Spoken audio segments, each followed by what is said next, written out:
Wow, hi, I'm alive. I exist. Hold on, someone's yelling at me to water the tree in my Discord server. There we go, I watered it. Anyway, I'm gonna be... I guess I could have put it in the title, but this is like part 2 of me playing Paranormasight and the 7 Mysteries of Honjo. If you need any, I guess I could try to say what's been happening.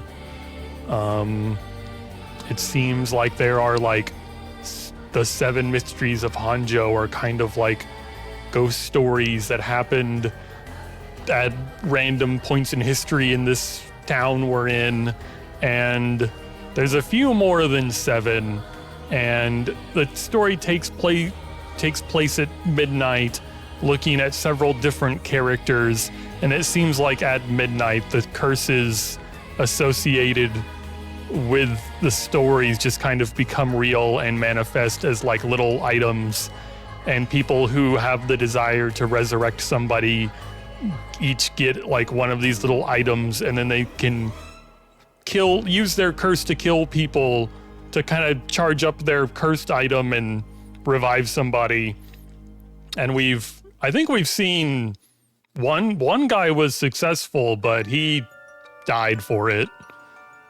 And we kind of followed like another person, but hit kind of a story dead end and are going down another tree branch of lore and whatnot. I think we were about to start like a third one. I'll also be taking a lot of pauses to drink a lot of water, because no voice acting means I'm desperate need of hydration or my throat will explode. Reading a lot hurts. Okay, yeah, we did this one, and now we either go after flamboyant Michael Jackson man or fresh-faced detective man. I think I'm more interested in detective man, so we're just gonna go there. I'll have no ifs, ands, or buts about it. 11 p.m. Former Yasuda Gardens.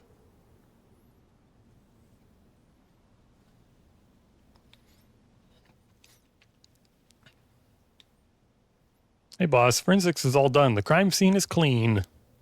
The other officers have all gone home. It's just us now. The park should be able to open back up tomorrow like nothing ever happened. I doubt it'll get as many visitors after everything that's happened. You'd be surprised. Lots of people love that kind of thing. I bet they'll be lining up to get in. Cult stuff is really popular right now. Did you not know that, boss? Hold on, I'm gonna eat me a chocolate-covered coffee bean. And it'll give me the magic powers of read forever. Either that or like the coffee bean, like little coffee bean bits are gonna get stuck in my throat. Sounds stupid. Well, it's not exactly rooted in science, but if ghosts really did exist, we could just ask them who the perp is. Somehow, I doubt it'd be that simple. But you know, I've heard that high school girls are really into the spirit board thing these days. I hate when he makes that face. Maybe I shouldn't have gone to this guy first. I feel like whenever he makes that face, he talks like this. I've heard this high school girls are really into the spirit board thing these days.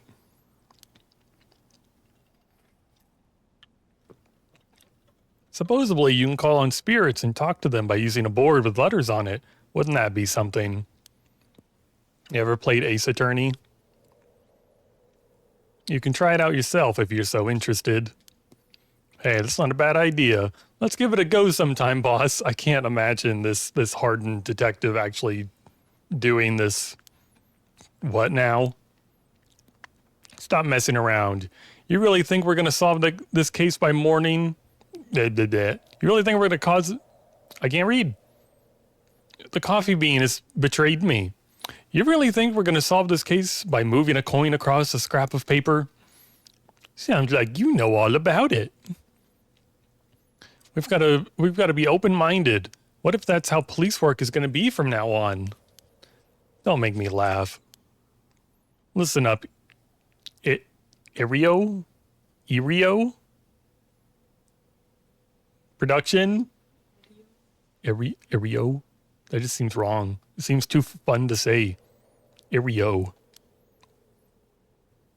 His stupid little duck face. It's... My VTuber can't even do that. Nope. You can't go blaming the death of your buddy on something like the occult. I don't care if it was ghosts or the occult or what. Whoever or whatever it was that did this, I'll get them. I promise you that. Well, you've got the right attitude, but we don't even know if this is a murder yet. Biases weaken our judgment.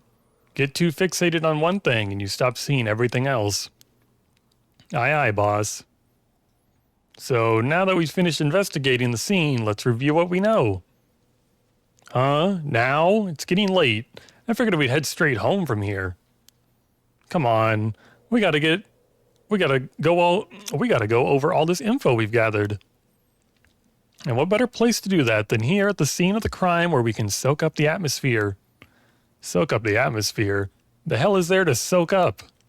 You must be really into this occult stuff if you get off being in a place like this.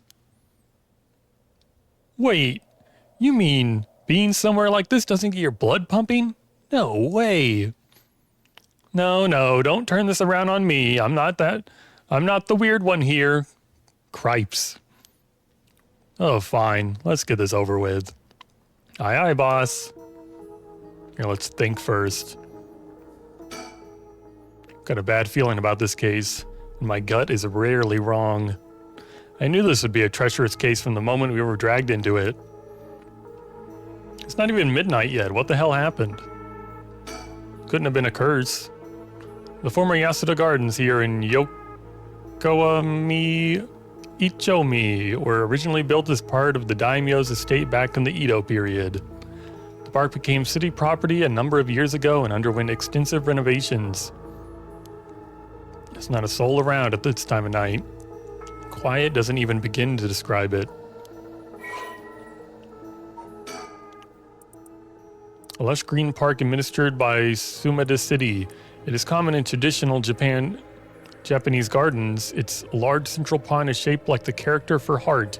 The paths that crisscross its grounds, lined with stone lanterns, are perfect for strolling while appreciating the foliage or bird watching. The gardens once pulled in water from the Sumida River so that its pond would ebb and flow with the tide, a novelty in Edo, which had begun filling in the bay to support its expansion, but the practice has been discontinued in modern times due to flooding prevention measures. Extensive renovations. Like, everything is two-dimensional. Like, I really like the backgrounds. Like, they look amazing, but it looks so two-dimensional. It's a little funny.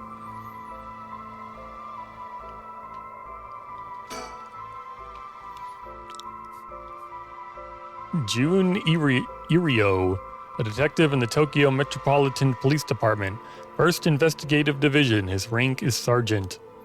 It's his first time leading a case. It's like he's graduated from rookie to newbie.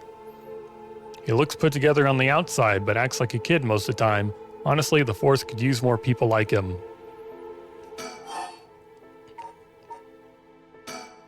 So early in the morning yesterday, a staff member found the victim collapsed here in the park, called the police when they realized he was dead. Okay, he looks like he died to a curse. And his heart was on the wrong side of his chest. While there were no obvious external wounds, the fact that he was a police officer and the evidence of a struggle means it's likely that this was a murder. The Sumida office sent it over to us since it involved the death of an officer, and we were tasked with the investigation. What we need to do is figure out what happened and whether there was foul play involved. I think that about sums things up. But, boss? Yeah? Is this case really important enough to assign to someone from the investigation division? I mean, a friend of mine died, so it's important to me, but it's all up to the higher-ups. I'm sure they've got their reasons. Boss, you know something, don't you? It'll all become clear in time. Try not to worry about it too much.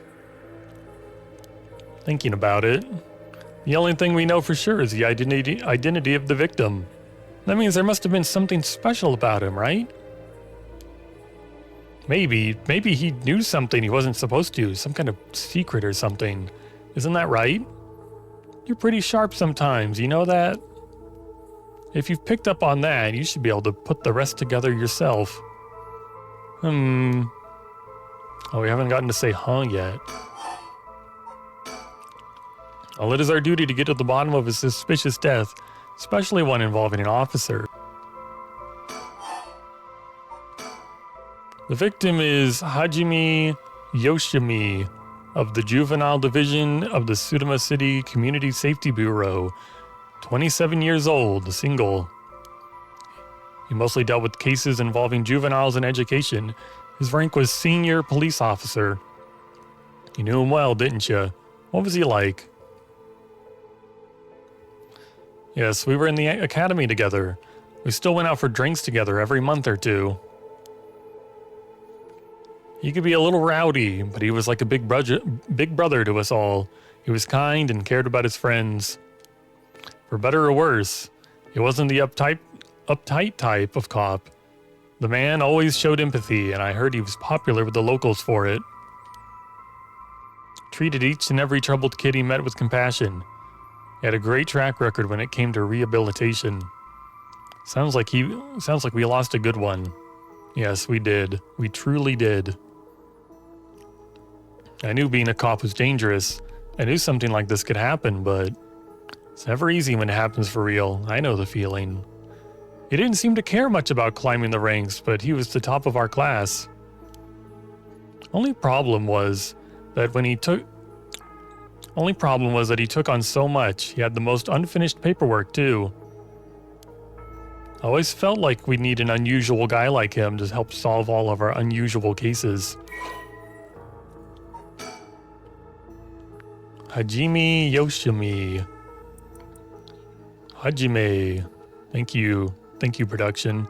Hajime was a police officer from the Sudama City Community Safety Bureau. He was primarily responsible for juvenile and education cases. He held the rank of head parole officer and entered the force at the same time as Jun Erio. Hajime was found dead under mysterious circumstances at the former Yasuda Gardens early in the morning yesterday. Once a rebellious gang member himself, Yoshimi turned his life around and used his own experiences to connect with troubled youth as a police officer. While his appearance and demeanor suggested a man who was rough around the edges, he was a passionate, loyal, and caring man at heart. Looked up to as a big brother by his peers, Yoshimi achieved stellar results in his work with juvenile cases, but his consistently sloppy paperwork and less informal attitude essentially doomed his career and had him writing formal apologies on the regular. He left behind a fiancée whom he had been dating since high school.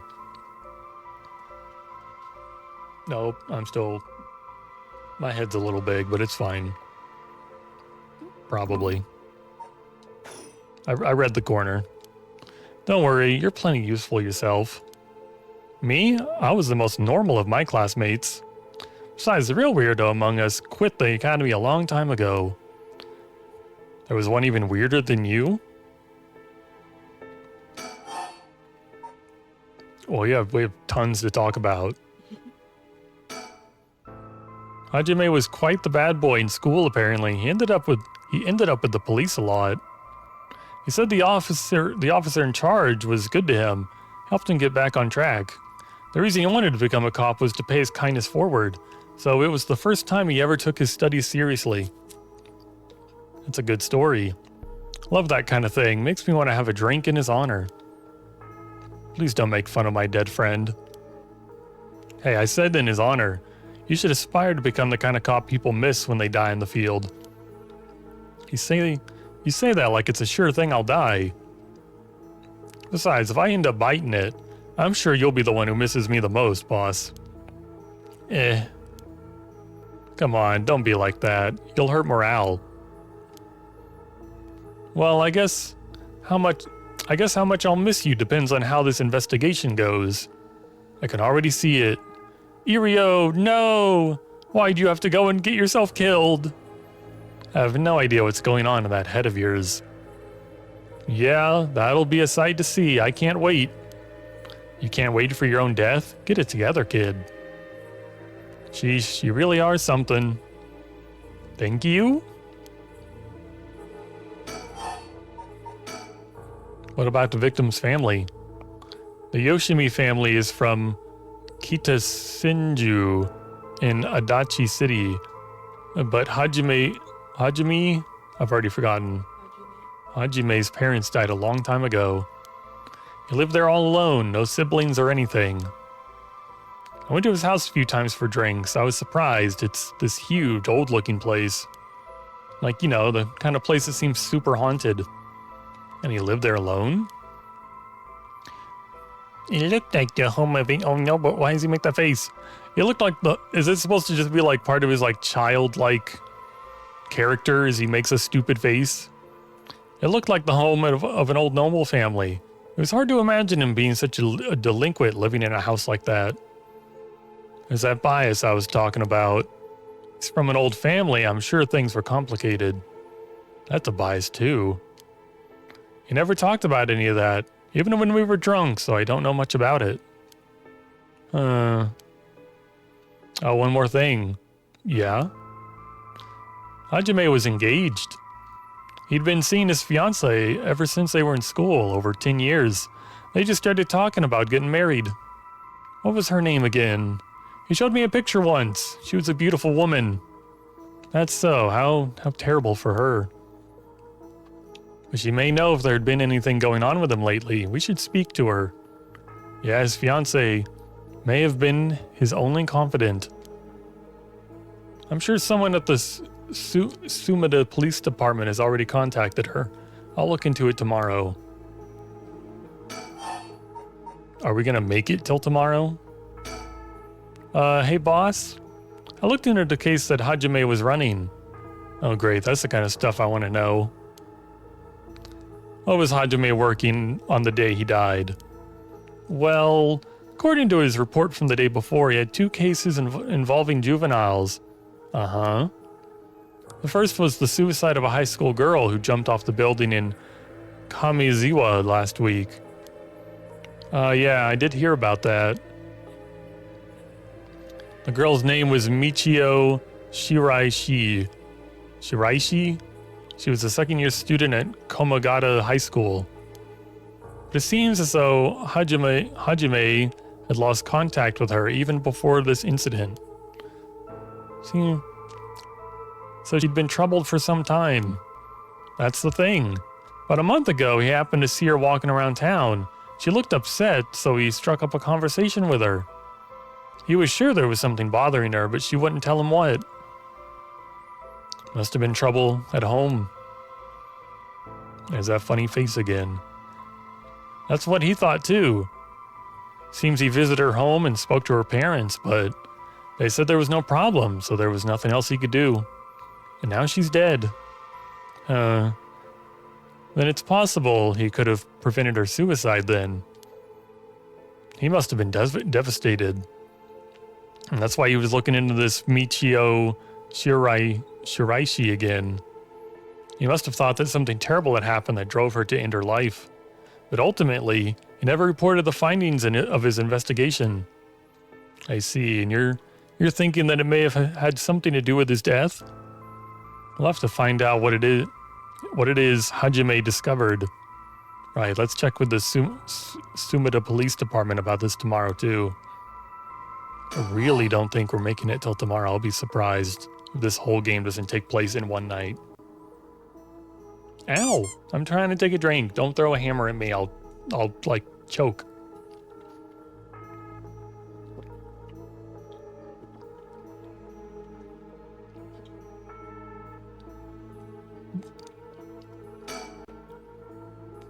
Hey, I'm trying to get back to the reading. And what was the other case he was working? This one is also related to a Komagata High student. A troublemaker named Hitomi Okuda. She seems to be the leader of a group of kids who get up to no good. Juvenile delinquency. Fun. She was pretty bad for a while. Multiple charges of destruction of property, assault and battery, you name it. Hajime had been working with her for about 6 months, and she was finally starting to open up. Then he met with the girl the day he died. Well, every school's got its problems. But I'm sure you'd be worried about how she'd get on without him. Right, just when she'd finally found an adult she could trust. She might act out without someone to help her get through this. We'll have to make sure the Sudama Community Safety Bureau does their job. But, we can't rule out the possibility that meeting with this delinquent girl had something to do with his death. Then we'll have to interview her too. Yes, you're right. She may have been the last person to see him alive after all. I'll ask Sumida to introduce us tomorrow. Though who knows if they'll actually let us talk with her. That's what we hired you for. Lay a little boy's charm on them if they need convincing. Yeah, I'm sure they prefer me over a scary-looking old man like you, boss. Watch it, I'm still your superior. You ought to act like you respect me at least. Oh, I thought I was. You were? Shit, is that how your generation speaks? You really are a new breed. It's probably just me, actually. Well, don't think you can get away with that with other people. So anyways, boss, were you even listening? We've got quite a bit to look into tomorrow.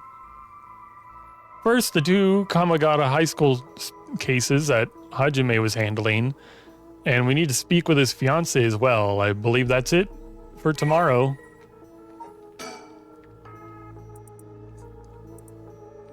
Case notes regarding the death of Hajime Yoshimi, officer of the Sudama Police. Body found at former Yasuda Gardens. Estimated time of death 2 days prior at approximately 11 a.m. He was found dead in a garden. It had been 2 days? How did nobody find him for 2 days? And I go, what? Do people not come here? Cause of death, acute heart failure, cause unknown. Signs of a struggle found at the scene. Efforts to locate witness underway. Body discovered by groundskeeper. Currently investigating the fiancé of the deceased and 2 female students from Komagata High School that the deceased had contact with as persons of interest.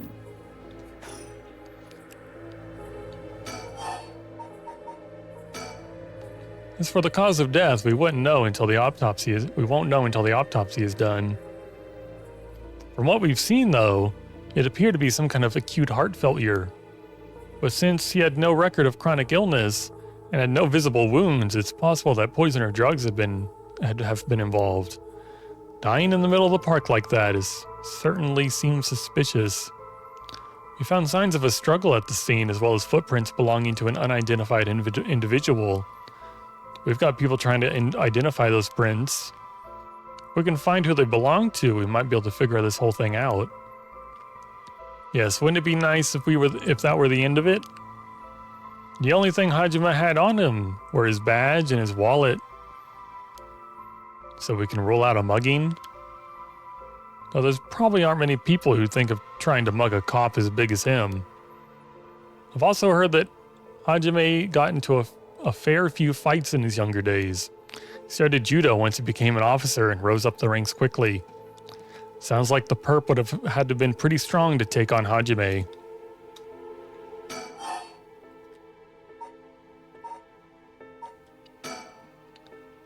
Time of death was around 11 p.m. 2 days ago. Outside of the park's operating hours, of course. His body was found early in the morning yesterday. 11 p.m. the day before yesterday. What was Hajime doing out here at that time in the first place? That's the question, isn't it? The entrance to the park is closed after hours, but it's a small gate that'd be fairly easy for him to get through if he really wanted to. That would of course be breaking and entering, but what do you think, boss? Someone called him here, or he came here to hide something. Someone called him here? It's hard to imagine a cop like Hajime would trespass for no reason. And since it seems like someone else was here with him, could they have called him here? Oh, that does seem likely. They must have been talking about something pretty sensitive to come here in the middle of the night. So Hajime met someone here to discuss something in secret. And then they got into a fight? No, that wouldn't match the cause of death. There were no wounds on the body that would indicate a spontaneous scuffle. The perp must have planned something. And you think it was meditated? That would mean they called Hajime to the park with the intent to kill him? Well, there's still the possibility that it was just some kind of accident. Maybe the perp tried to threaten Hajime and things went south from there. We should be able to get a clearer picture once we know exactly what killed him. Right.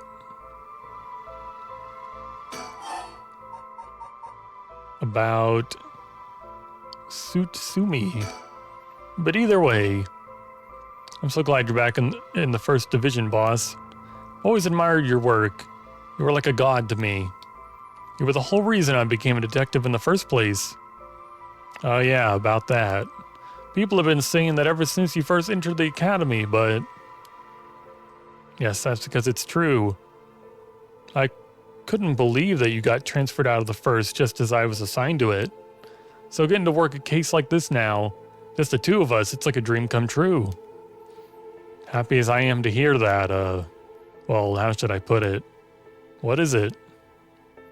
If that's true, I'm not sure you've been showing me the appropriate amount of respect. But I respect you. Don't tell me you're going senile, boss. That's exactly what I'm talking about when you run your mouth like that. It's getting late. You must be sleepy. Don't worry, boss. I'll make sure we get out of here soon. Yeah, I get it. We did not talk about Satsumi. I've been wowed by your shrewd detecting abilities all day. Oh really? Funny. I've been wowed by you too. Just two cops sucking each other off in the dead of night. On the topic of family, what's yours like, boss? The hell's wrong with you? Prying into my personal life all of a sudden. It's just, I've never heard you talk about them or anything. Oh, are you single? Shut it, that's none of your business. Well, ever since I joined the force, I've been thinking. The department really pressures young officers to get married. Wonder why that is. You don't say anything like that, though. How should I know? I caved to the pressure myself and got married 20-some years ago. Huh? So then... God, you're relentless. She took our daughter and left 4 years ago. Thanks for reminding me. Oh, I'm sorry. I can't believe she'd give up on a guy like you. Yeah, I was never home much, too focused on work. I'd come home late only to get called right back out again, plus being a cop is dangerous. I don't blame her for getting fed up with it all. How sad. Especially when you're out here putting your life on the line. Oh, is that why you transferred out of the first? It was already way too late by then. You better be careful, Yurio. You say that, but there's not much I can do, is there? It's the nature of our job. There aren't many who can really understand it, not unless you're involved with police work themselves, or related to someone who is. But wait, you have a daughter, boss. You really think I want to talk about her after all that? Have some sense. Come on. I promise I don't mean this the way it sounds, but how old is she? Geez, you don't know when to quit, do you? At least try not to look so intrigued. She's a bit rough around the edges. I think most men are intimidated by her. Last I heard, she's living by herself and going to college. I'm a college student. Men love an educated lady. Stop that. What kind of cop are you, making baseless assumptions like that? She's living on her own though, huh? You must worry about her. Worry? I don't even know where she lives. Oh, so she hasn't told you. Probably because she knows you'd follow her around everywhere. I would not. I don't think. Come on now. We both know how that's not true. Iriel really doesn't respect this guy, huh? He's like tearing into this poor man. Listen here. You may look like a mean old man, but you sure have a soft side. What, is that supposed to be a compliment? I can't keep up with you. We're done talking about this. We're not done talking about this. Oh, that reminds me. If you got married 20 years ago, it must have been right around the Nejima murder. Nejima murder? You know your history. Yeah, that happened a year or two after our wedding. You were the one who arrested the killer, weren't you? We studied that case at the academy. I was only in elementary school at the time, but I still remember people talking about some dangerous criminal being arrested. All that was just cracking the case, finding the guy. It was all just happenstance. I'd really not think about it. It was a disturbing case. Did it not make your skin crawl when you learned about it at the academy? It did. We were all terrified. Sounds about right. No one could believe that such a mild-mannered man could have committed such a terrible murder. If we'd overlooked one little thing, we may never have caught him at all. I think I remember hearing that there was only one charge brought against him in the end. That's right, we didn't have the evidence we didn't have the evidence. I knew there was no way such a meticulously planned crime could have been there first, but we may have struck Fumichika Nejima in a cell, but it was no victory. He always had the upper hand. And all the damage he did to everyone involved, especially the victim's classmates. It's already been 20 years, huh? God damn it. This is why I try not to think about it. I'm sorry. A notorious case from over 2 decades ago involving the murder of a female high school student. It first came to the attention of the authorities when part of a human left hand was discovered floating in the Sudama River. Testing revealed it belonged to a missing female high school student. As it appeared to have been severed deliberately, the police launched a murder investigation. A large-scale search of the river was organized, but the highly polluted state of the water made this impossible. Visibility was poor, the stench was intense, and the divers quickly fell ill. They succeeded in recovering only the victim's head and what appeared to be part of her leg before the search was called off. At the time of the incident, the Sudama River was as polluted as it had ever been. Neither fish nor shellfish could survive in it, eventually causing the annual fireworks festival to be called off indefinitely. Over the course of the search, the police discovered a number of unidentified human bones. It's called a stir among the public, as several other young women had gone missing in recent years in the Tokyo area. It was feared that they may have fallen victim to the same fate. Forensic technologies at the time, however, were not advanced enough to determine the identities of the deceased, so the police were unable to open any inquiries. Due to the overwhelming lack of circumstantial evidence, the investigation ground to a halt until a hitherto unrelated individual came to its attention. During a questioning about a separate incident, Fumichika Nejima, a 36-year-old shop owner with no relation to the victim, divulged details about her that had never been released to the general public. An investigation into his background was conducted, leading to his arrest. Nejima testified that he had snatched his victim from the street, confined her in the underground storeroom of his shop, which also served as his living quarters. He chose her for no special reason, but simply decided she was an opportune target on seeing her walking alone at night. After keeping her locked up for several days, he restrained her, sewed her mouth shut, and severed her fingers and toes with a box cutter while she was still conscious. As she screamed silently behind her sealed lips, he proceeded to her wrist, her ankles, her elbows, her knees, working his way inward slowly and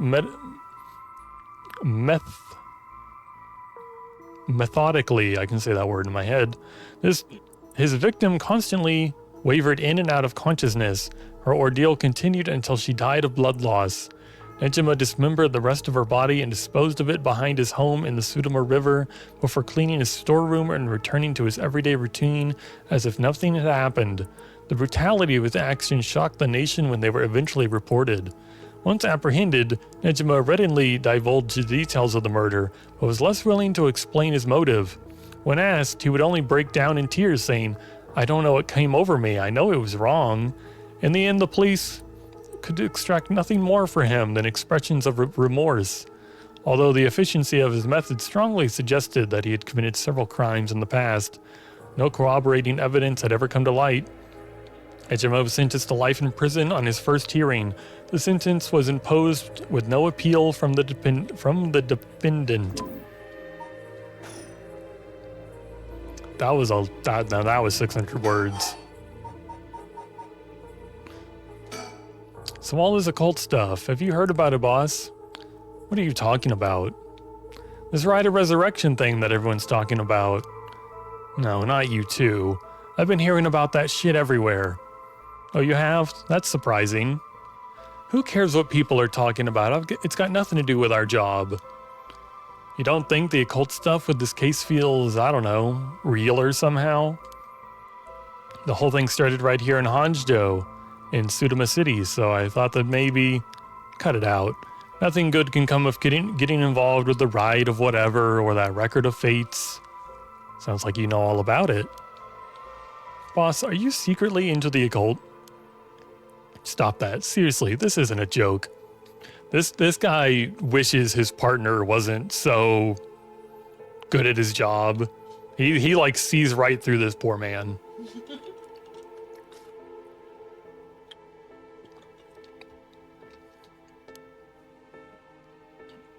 He's getting like all the information about his life you could ever want.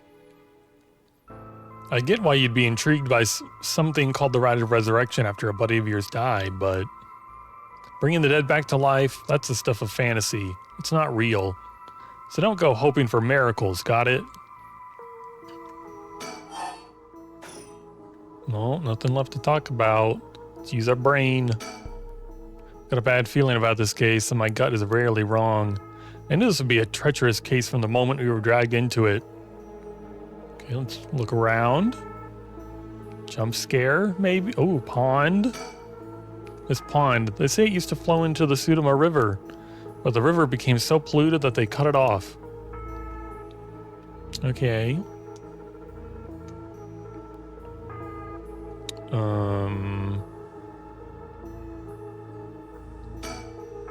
This is where the victim was found. It's clean now. It almost feels like nothing happened here at all. But once an incident like this has come to pass, there's no going back. Not that knowing this is any consolation. Well, boss, I think that about does it.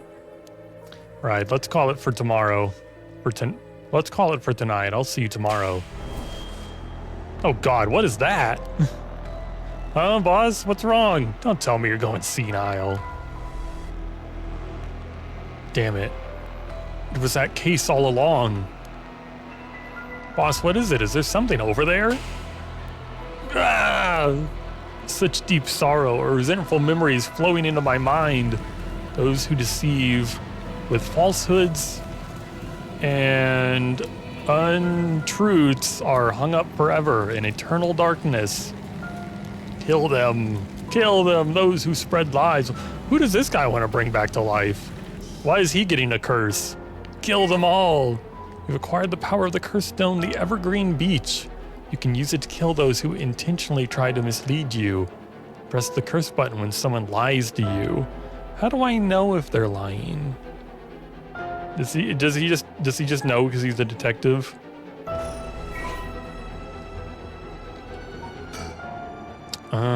We read this, but I guess now there's more info. Kills by hanging one who tries to mislead the curse bearer with false statements. He deceived us with his so-called rite of resurrection. The man who tricked the people with his false dark art swings from a rope. They thought the man had escaped the previous night, but oddly enough, he was found hanging in the garden of the daimyo's mansion that morning. The man, a local named Jinkichi, was known for his kind temperament and skill in crafting netsuke clasps. While his life wasn't always easy, he was optimistic, the type to smile through whatever life threw at him. He was the kind of man who would take care of those who didn't have anyone else to rely on. The prosperity of that ukiyo-e boom brought... The prosperity that the ukiyo-e boom brought must have been what fanned the flames of his greed. The old craftsman was found in a miserable state, as if sentenced to some cruel fate. Perhaps he'd ended his own life, unable to hear the weight of his crime. But dead men tell no tales, and the people thought of him as a bad man even in death. He hung there for days till his neck stretched terrifically, a visage of pain still etched on his face. It was clear he must have struggled greatly as he died, his flesh marked with dark scars with a rope wrapped around his whole body. The beech tree's leaves do not fall, and neither did the man's body hanging from it. As the mansion's owner was not at home, another unfortunate event. The people held their tongues, fearing divine punishment, but the rumors persisted nonetheless.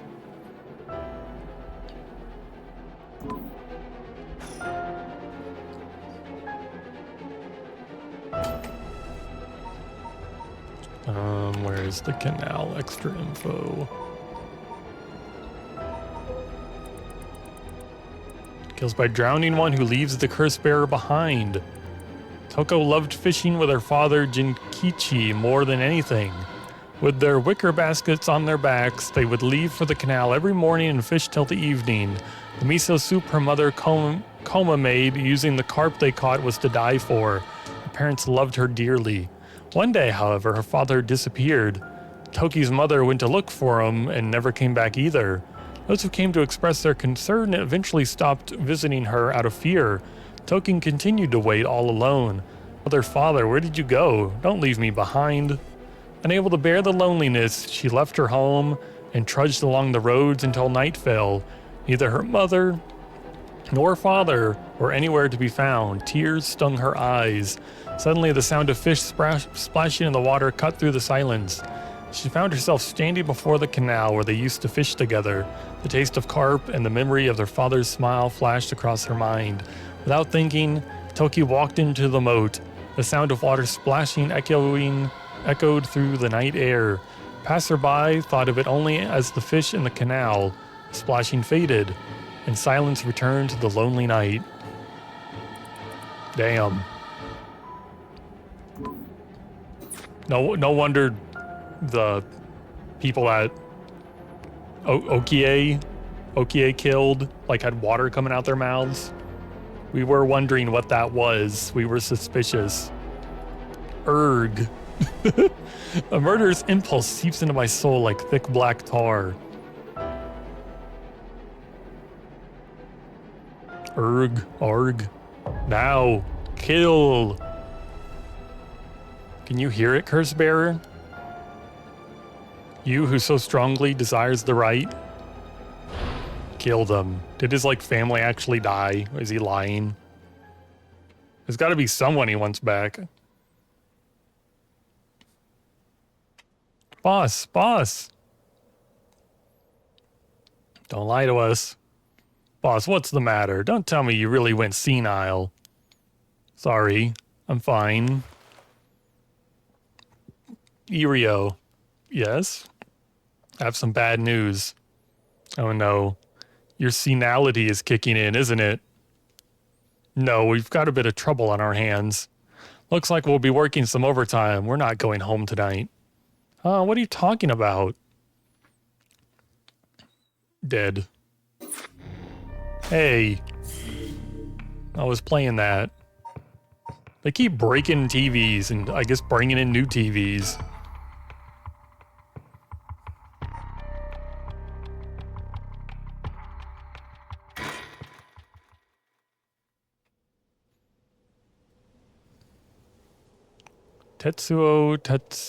It's gone. Former Yasuda Gardens. 12 a.m.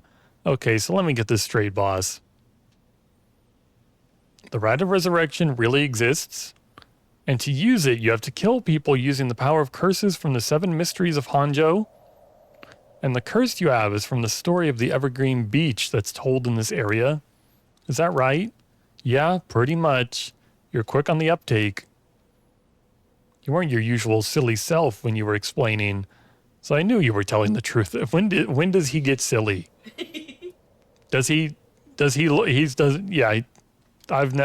I'm never silly. The only thing I have trouble believing is that you're taking this occult stuff seriously now. I mean, talk about paranormal. I thought you didn't believe in any of that. It's not that I don't believe in it. My familiarity with it is why I've tried not to get too close. Are you just being a sore loser?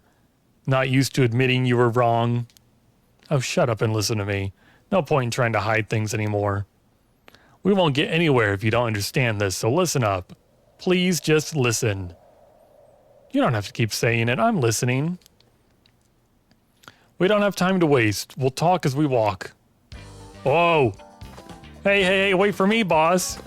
Oh, no. I thought that, like, some new music. I thought the environment would start to change, but we kind of just walked into the flat surface and it disappeared. Where are we going?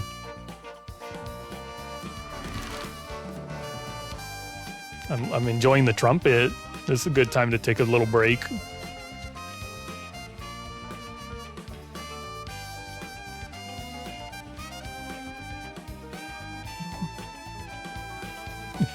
Sonny said it sounds like a Detective Conan episode.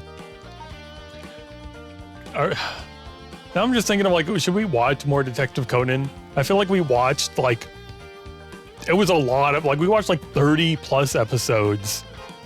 And there's like I don't know if anyone watching this knows Detective Conan, but there's kind of like an overarching story where it's like the very first episode, he's like almost college age.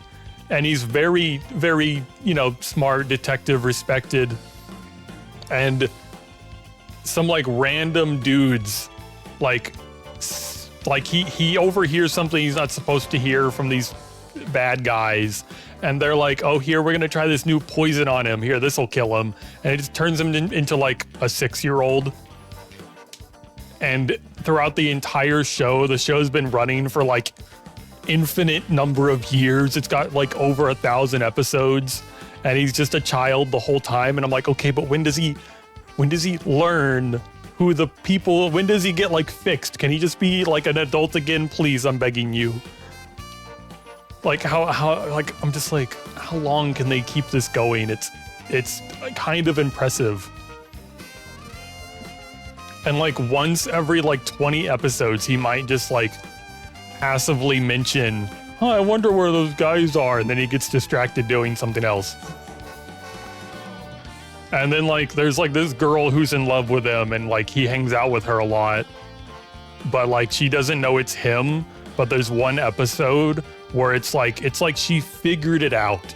She's like, okay, I am like 90% sure you are Conan, and Conan is like just kind of like playing it off like, oh no, I'm just a normal 6-year-old. I'm not that guy who disappeared. And then like the next episode, it's just like back to normal and she's treating him like a kid again. I'm just like, God fucking damn it. I thought she would, come on. That show, like I enjoy the show, but it's so frustrating at the same time. I can't think of like the word to use. Like it needs some sort of like, there's like the perfect word, like continuity. Is that the word? It needs some kind of continuity. Sorry. I just want to double check one thing. You're telling the truth, right? This isn't a side effect, your senility. It's the truth. Not like I can prove it though. Well, you could prove it by killing him. Whose POV is this? I thought we were playing as this guy. We can think by clicking our own face. Revealing the existence of a secret department is against the rules, even to a fellow cop. This is an emergency. I need his help. I'll tell him. He's not stupid, but he sure can be slowed sometimes. Though I think that positivity of his might come in handy at some point.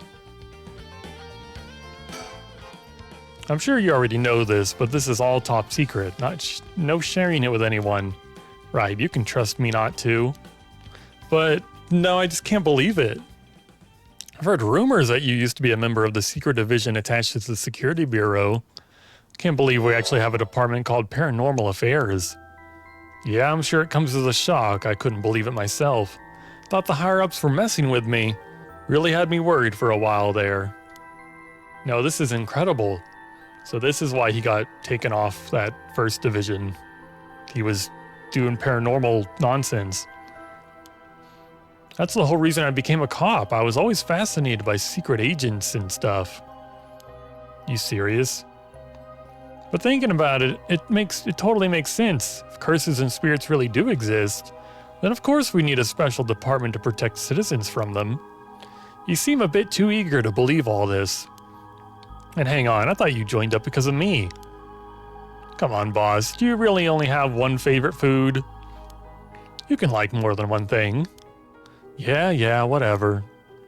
In any case, the official stance is that the supernatural doesn't exist, so Paranormal Affairs operates in secret. Still not sure why they stuck me there. Those 4 years, I worked nothing but cases involving the supernatural. Although officially called the Tokyo Metropolitan Police Department Security Division Special Security Unit, Paranormal Affairs Bureau is more commonly referred to as simply Paranormal Affairs. Yeah, that was a mouthful. Only a handful of people know of its existence, even within the police force. As the name suggests, it specializes in the investigation and resolution of cases involving paranormal phenomena. Since the existence of paranormal phenomena is not public knowledge, nor is it readily believed by the general population, the Bureau's activities are conducted in the utmost secrecy. Currently, there are only 5 members, including the chief. The Bureau is a network of psychic contacts across the country who assist with their cases, including Mio Korosuzu. The Bureau undertakes investigations into any suspicious out-to-be hoaxes. I skipped a whole line. Into any suspicious stories across their desk, though the vast majority turn out to be hoaxes, due to the sheer volume of cases, close-lipped experienced detectives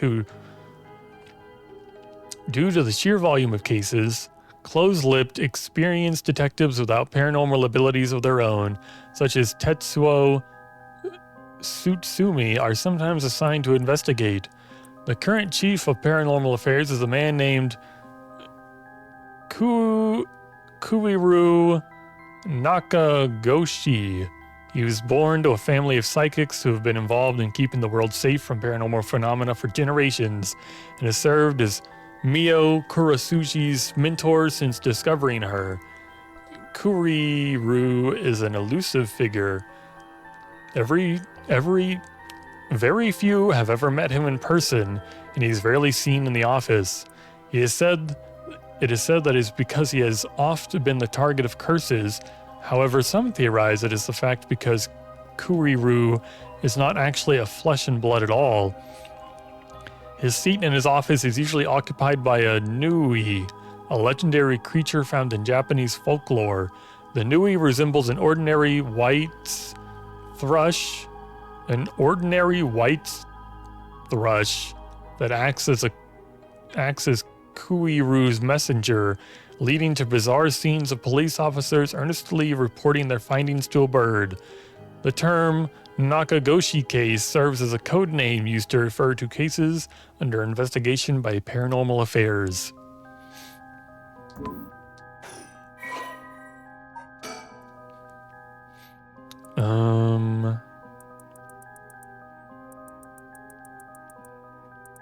Did we read any of this? Born to a relatively well-off household, June developed a healthy sense of self-esteem and an optimistic outlook on life. Although watching action movies and detective series as a child instilled in him a desire to help those in need, it was the side of Tetsuo I don't know why his name's so hard to say, Susumi, who was in charge of investigating a case June was involved in as a student, that truly inspired him to become a police officer. While June still maintains a strong respect for Tetsuo, he also gets much enjoyment out of making casual cracks to get a rise out of the veteran officer. As an adult, June continues to hold on to the faint hope that the world is as he pictured it in his youth, a thrilling place in which superhuman heroes do battle against secret evil organizations. He attended the police academy with Richter Kai, who is now a private investigator. The two initially became friendly when June found Richter holed up alone in the reference room scouring over old crime data and invited him to go bowling, a popular pastime during this era. Ew. Water. Yummy. And by yummy, I mean bleh.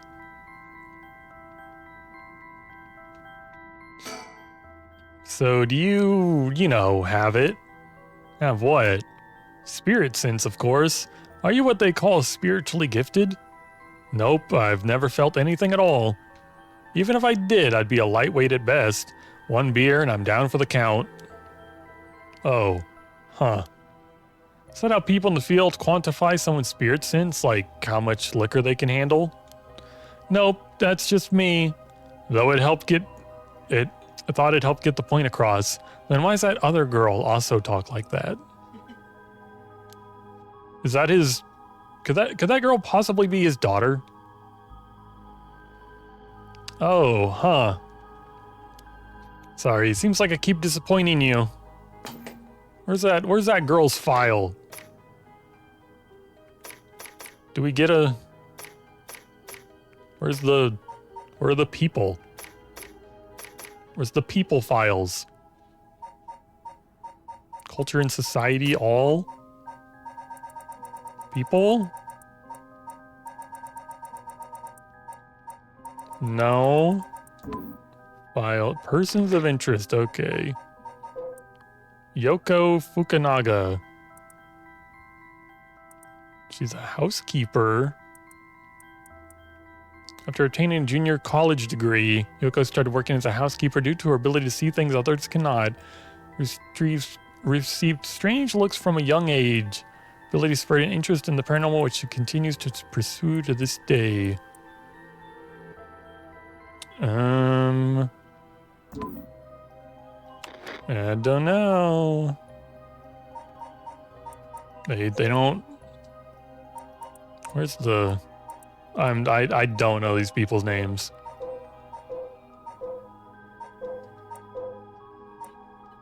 I remember his name had like something repeating, so I went to this and I was wrong. Sasumi. Well, with the divorce, maybe the girl changed her name.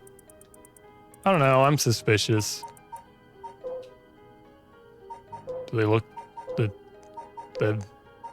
They don't look the same. But I don't think they really would. Sorry, seems like I keep disappointing you.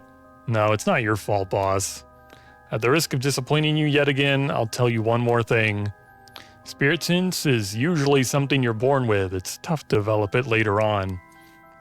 What, so there's no hope for me? No, say it isn't so. Of course, you were interested. Well, you never know. You may have some hidden potential. I know there's a high schooler who's got so much spirit sense that she works on the front lines. I say work, but she wasn't paid because it was supposedly part of her training. Yikes. That seems like it'd be a violation of Article 69 of the Labor Standards Act. Wow, you really know the law. No comment. Even the occult field had workers' rights issues, huh? So what do we do now? We've got this Rite of Resurrection and the curse echoes of the 7 mysteries of Honjo. The curses being spread out across the city is a bit of an emergency. It's that bad? I'll put it this way, it's like handing out guns all over town. Geez, that's real bad. It is. So we need to find the source and put a stop to it before something terrible happens. Usually that'd be a job for paranormal affairs, but I talked to them on our way here. The main team is tied up till tomorrow night. So they told me to deal with it myself. Said it'd be fine since I have some experience. Huh? What? Then that overtime you mentioned means... Yep, you're gonna help me, partner. Alright, let's do this. You seem a bit too eager to dive into all this. You really have no reservations working a case you know nothing about? You said this was an emergency. I didn't think we had a choice. I'm just trying to be logical about this, boss. You really are something. It might actually be nice having you around. Why, thank you. So, what exactly do we do? If these curses are connected to the 7 mysteries, then the people of the others should be here in town. Right, if there's 7 of them, it means there are 6 more out there. And we have to stop them all before they kill anyone with their curses. Aren't there more than 7? If we can, we should find and collect all the curse stones.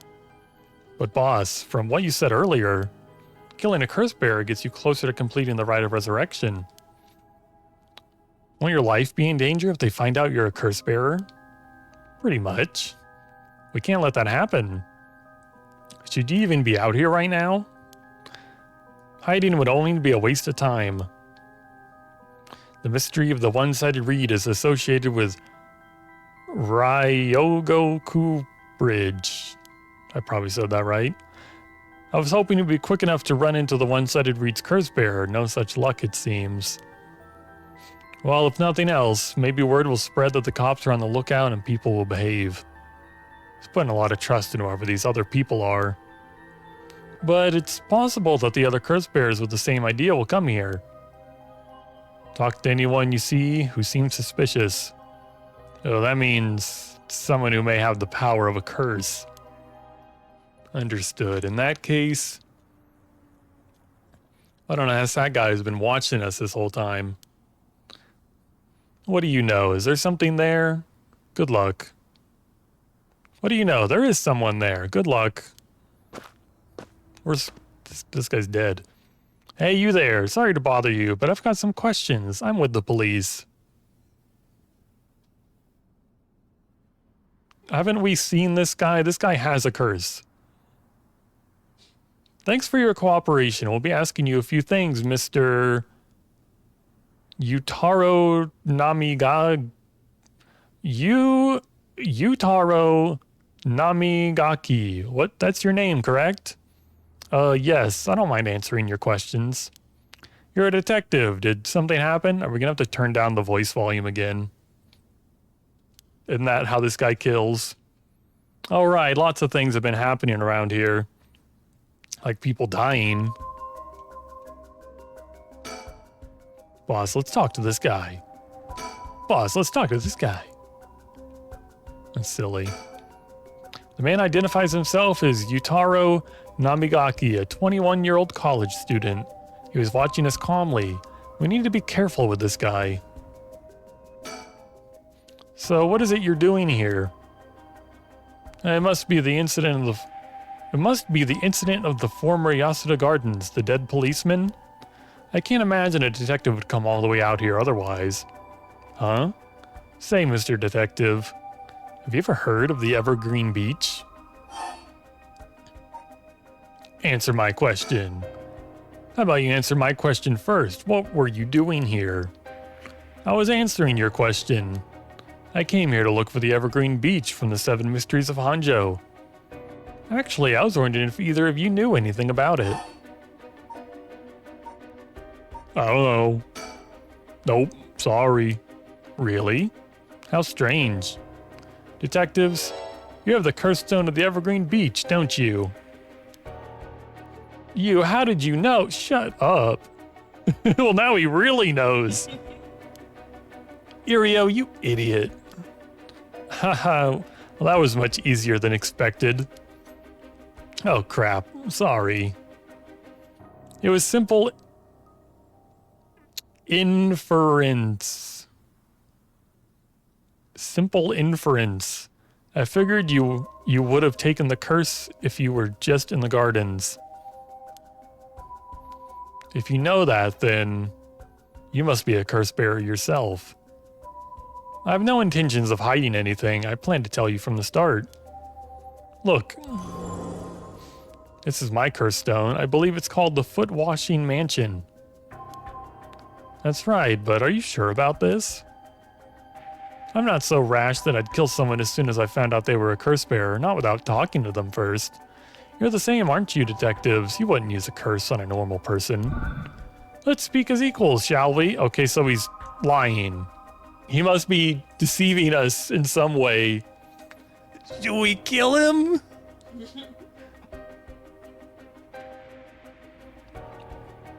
I don't know.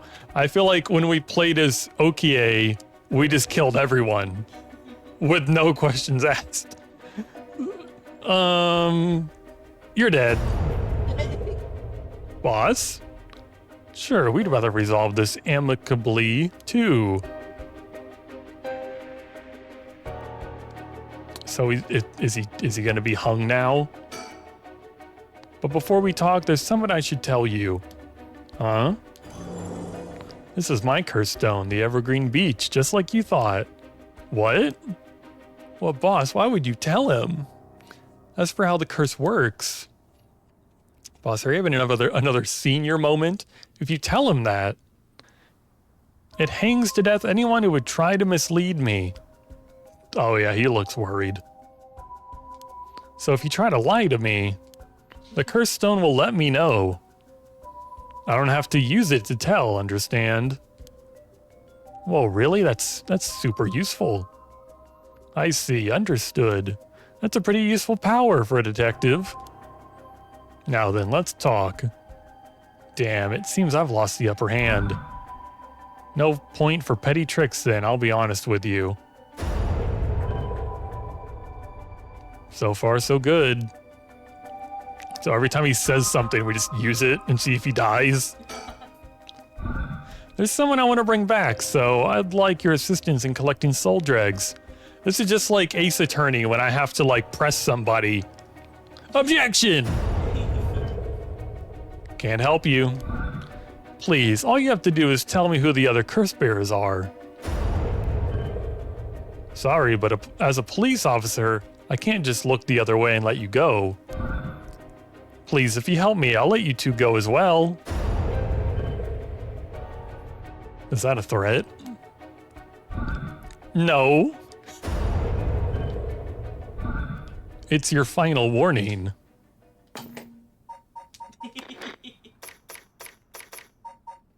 Oh no. What's he gonna do?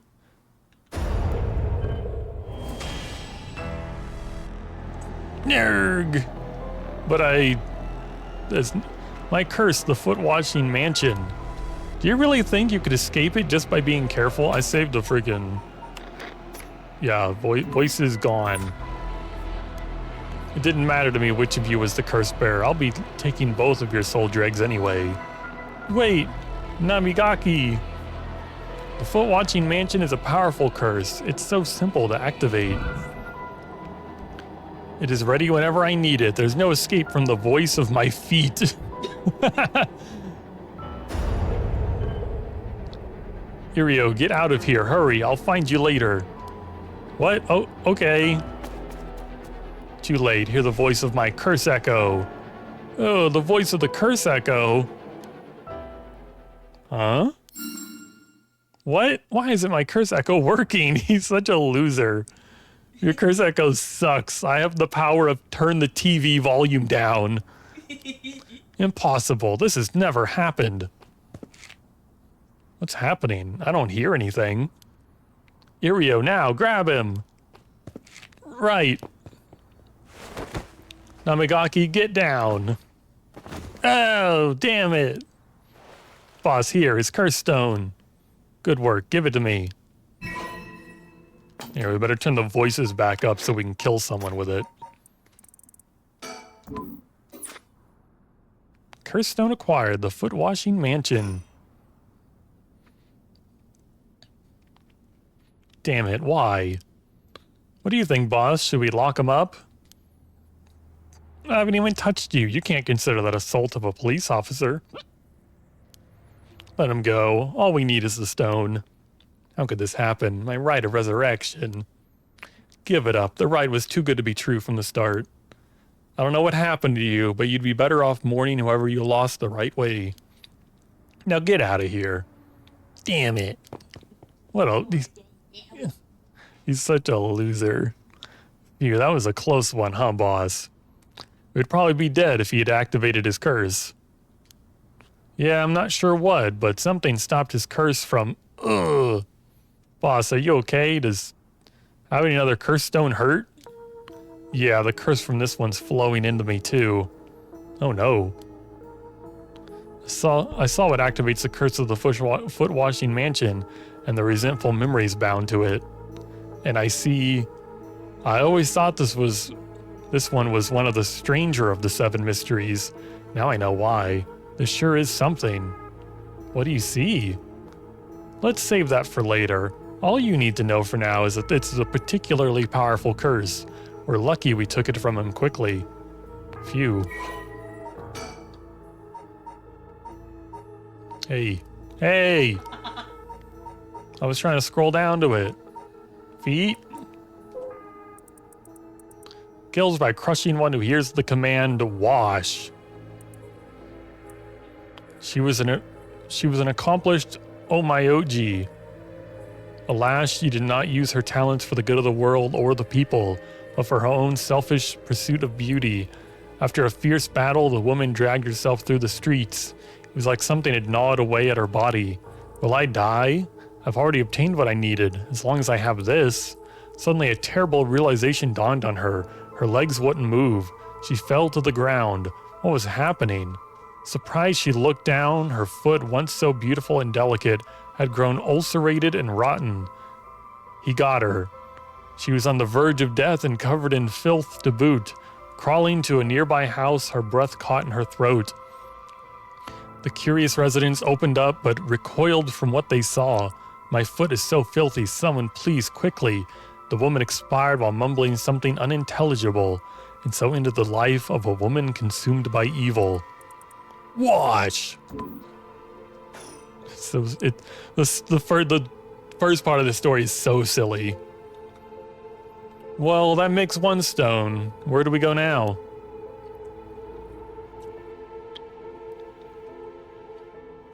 We'll visit all the places associated with the mystery while it's still dark out. You mean we have to do that all over again?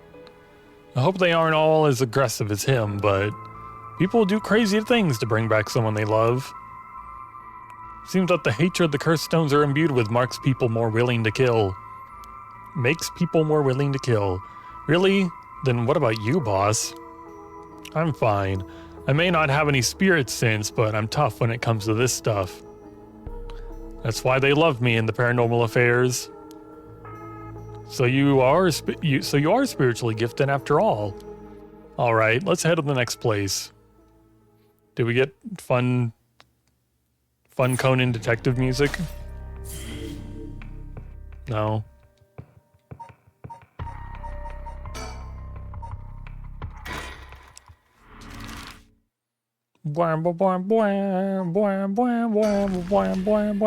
It sounded something like that.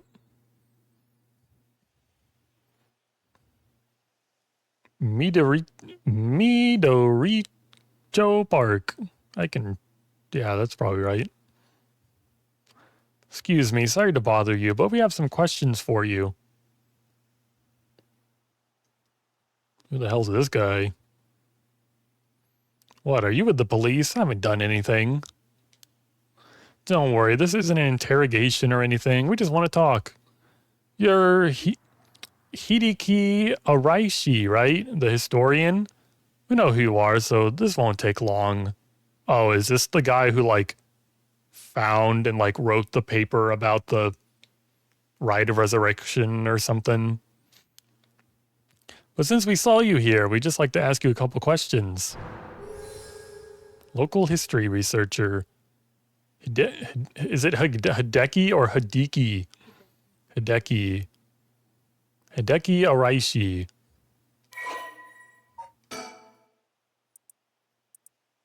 He's a historian who works part-time as a curator of the local folk museum and as a teacher at Komagata High School.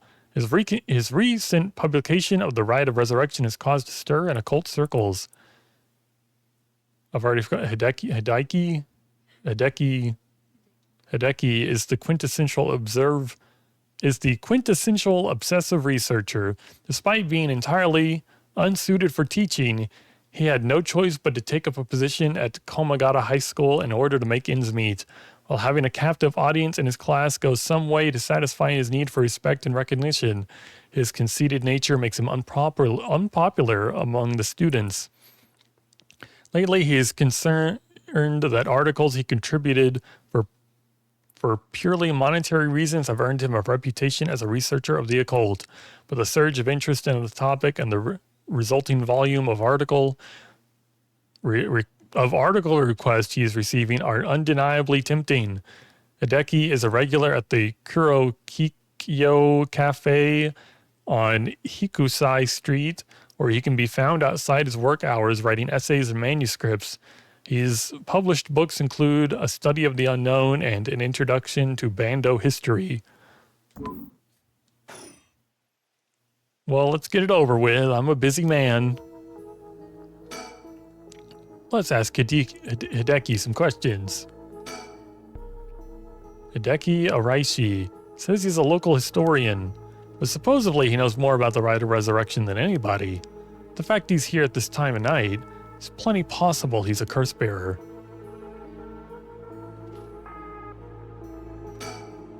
From appearances, it's hard to imagine this small, bookish, well-spoken man being very dangerous.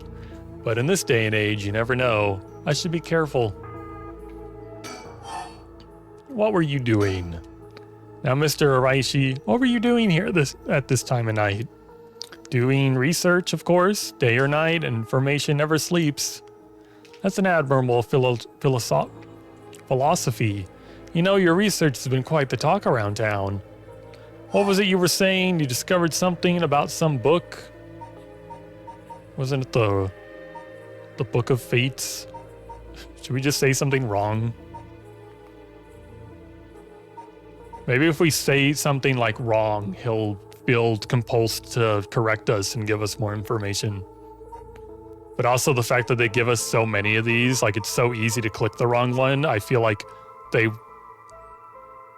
they want me to click the wrong one? It's obvious you don't know a thing. Damn, that wasn't the right one. They're looking directly at me. They're so upset. It's the Record of Fates. How rude. Yeah, that's it. Sorry about that. I should have done my research.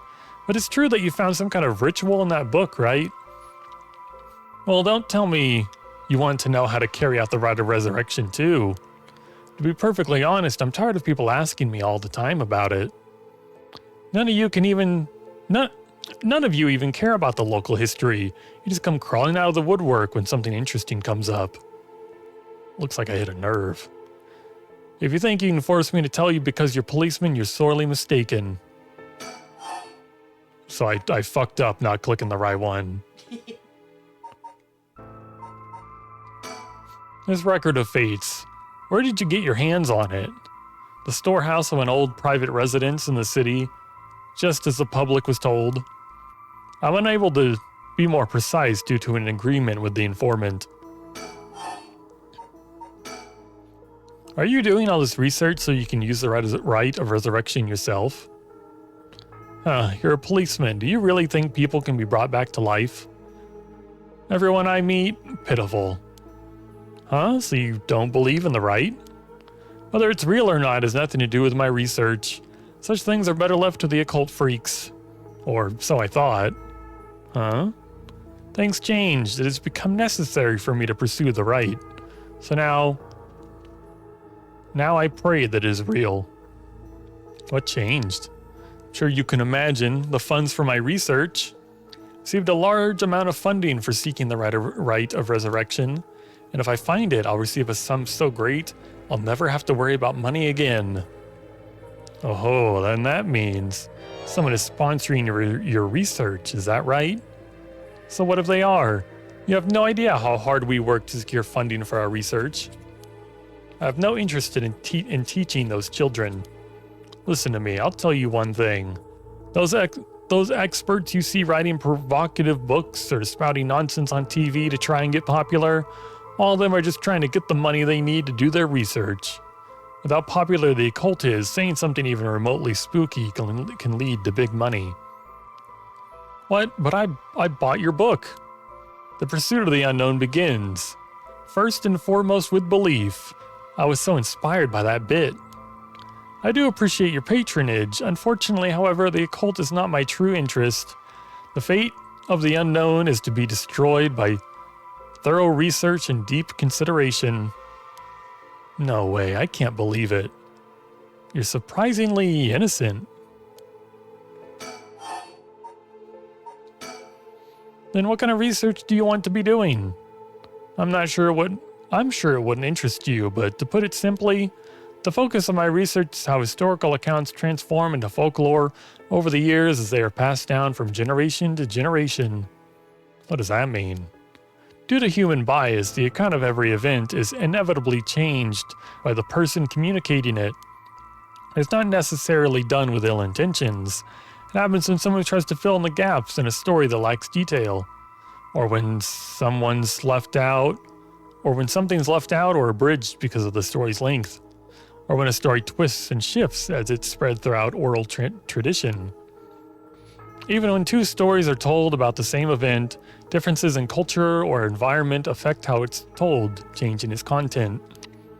Silly little things can turn into terribly mysterious legends. My research is the study of how history, culture, and legend all influence each other. Huh, I see. Take the 7 Mysteries of Honjo, for example.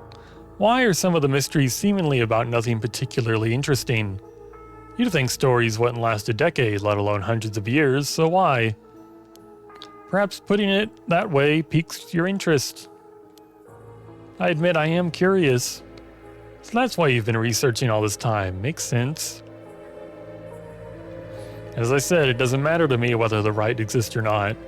People in the Edo period believed that If people in the Edo period believed that what was written in the Record of Fates was real, that's all I'm interested in. But I have to be realistic. The research I'd like to do is unfortunately not very lucrative. That's why I need to take some risks. Was the research you were doing just now also related to the Rite of Resurrection? Well, yes, that's right. What exactly were you looking for? I have no reason to tell you that. You wouldn't understand anyway.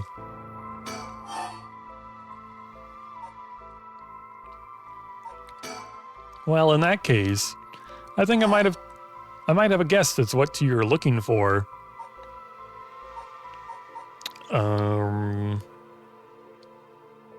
Well, what, do we just want to go straight for, like, the throat? I assume if he has to find the Rite of Resurrection to get his money, so wouldn't he want curse stones? That's what he needs. He needs a curse stone. What? Damn it, if you knew about that, then calm down. No need to get so defensive.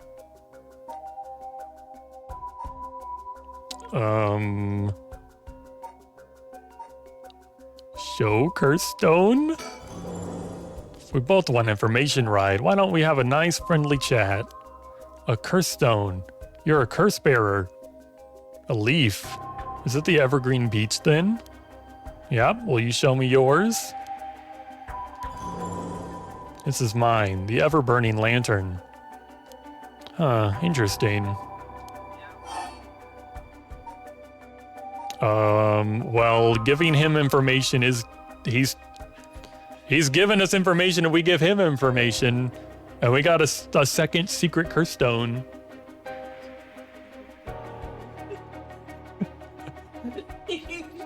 Sonny's, like, phone, like, ringtone is a meow.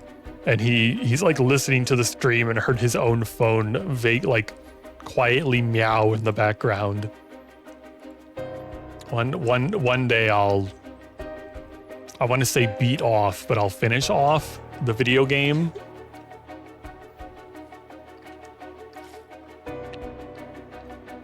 I think I like pre-ordered like some physical copy of it forever ago.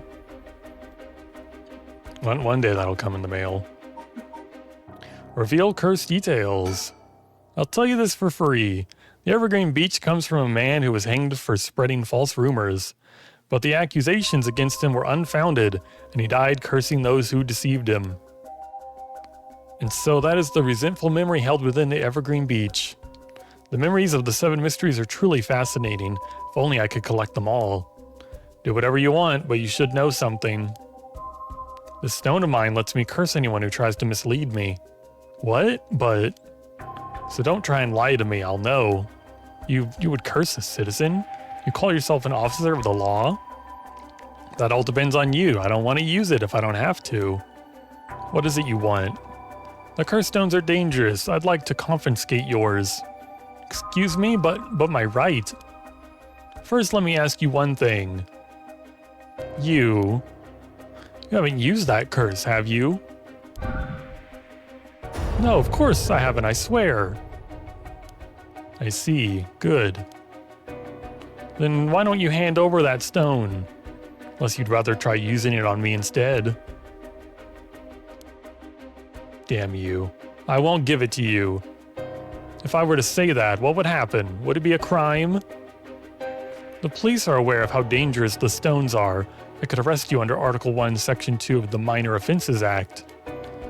Or you hand it over, and all you lose is your secret ability. Think of what would happen to all your research if you were arrested. Fine. You can have the stone here. Well, that worked. We just gotta, like, show our dick is bigger. The ever-burning lantern. Kills by disembowelment one who finds himself trapped in the darkness of the curse echo.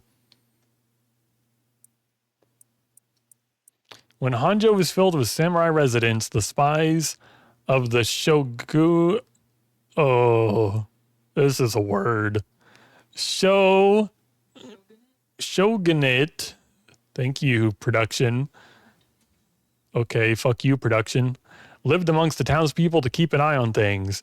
The sopa cart on South Warigesui served as one of their outposts. They would communicate to each other in code by turning the lantern off or on. Tonight at 4 a.m.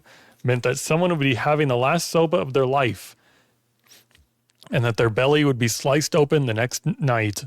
An unfortunate incident occurred when a man attacked a woman in a bout of fury.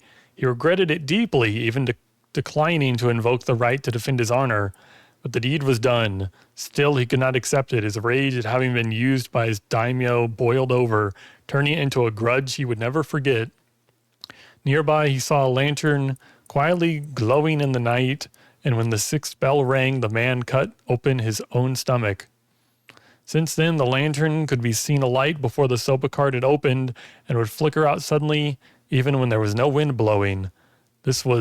As this unsettling phenomenon continued, the rumors surrounding it grew, and soon all were convinced that it was the man who cut open his stomach visiting from beyond.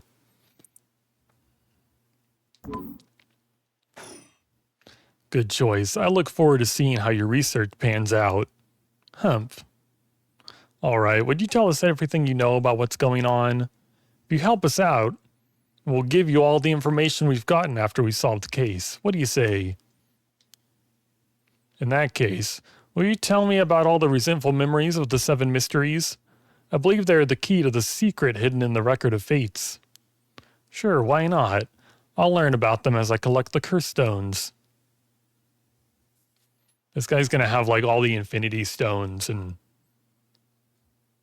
he's gonna explode or something. Thanks to you, we learned a lot from him. I wonder, the mysteries in Riot are all public information. He kept everything he knew about the other curse bears and the source of the curse. He kept everything he knows about the other curse bears and the source of the curse here hidden. I was hoping he'd at least give us a clue about how to beat these curses. Oh, I see.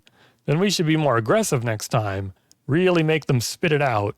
And by we, I mean you. I'm guessing he wants to save this curse. He wouldn't have told us anything no matter what we asked. But now we know where he hangs out. We can always send someone for him if need be. Right, got it. I was surprised to hear that there are actually 9 of the 7 mysteries, though. Yeah, it's 2 extra curse bearers we have to find. We've confiscated 2, so there's 6 more. They could be anywhere in the town. We have to find them fast, or they may start using the curses. No, I think we're already too late. Huh? I didn't tell you this, but there were some soul dregs in Namigaki's curse stone. Really? Then he already killed someone with it? It's not much, so it probably wasn't a curse bearer. Shit. Well, we know who did it. We can make arrangements to take him into custody. We'll have Paranormal Affairs pick him up tomorrow. For now, we continue our search. Right, on to the next place. We just have to cross them off the list one by one. Oh, but boss? Huh? Good to know we can use the Minor Offense Act to arrest people with curse stones. But why didn't we do that with Namigaki? If we could do that, there'd be no need for Paranormal Affairs. What grounds would a normal detective have to put him under arrest? Oh, right, yeah, I suppose that's true.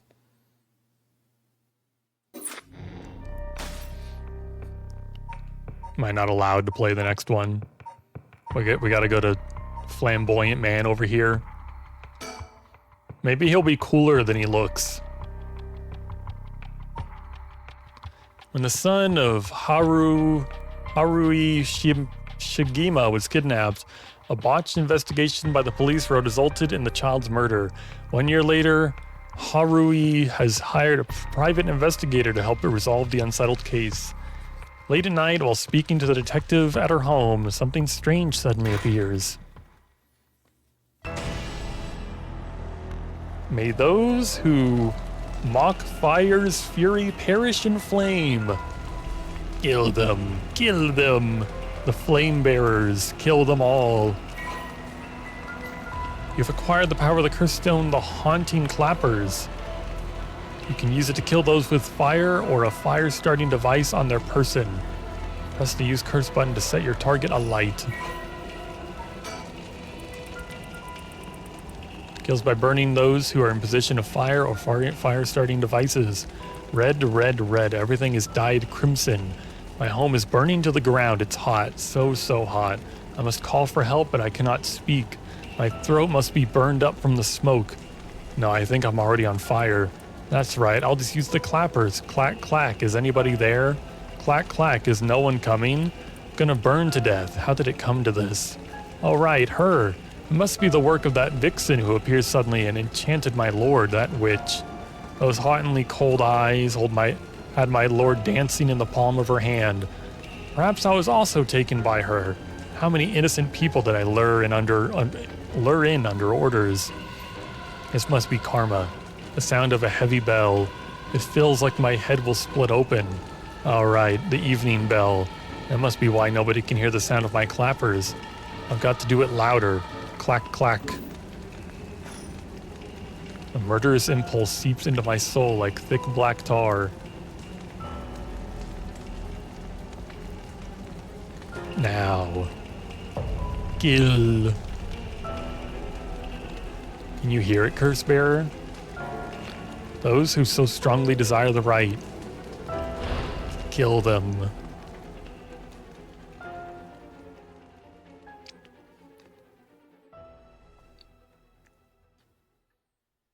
Harui Shigima, 12 a.m. Shigima Mansion Reception Room. Back with me, ma'am?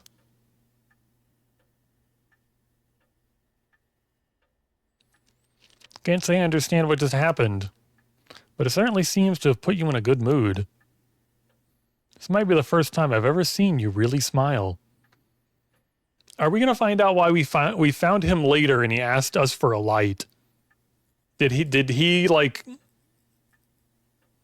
I'm wondering if he somehow finds out how her curse is like activated and avoids it. Yeah, she looks fine. Sweet dreams. Housewife, Harui Shigima.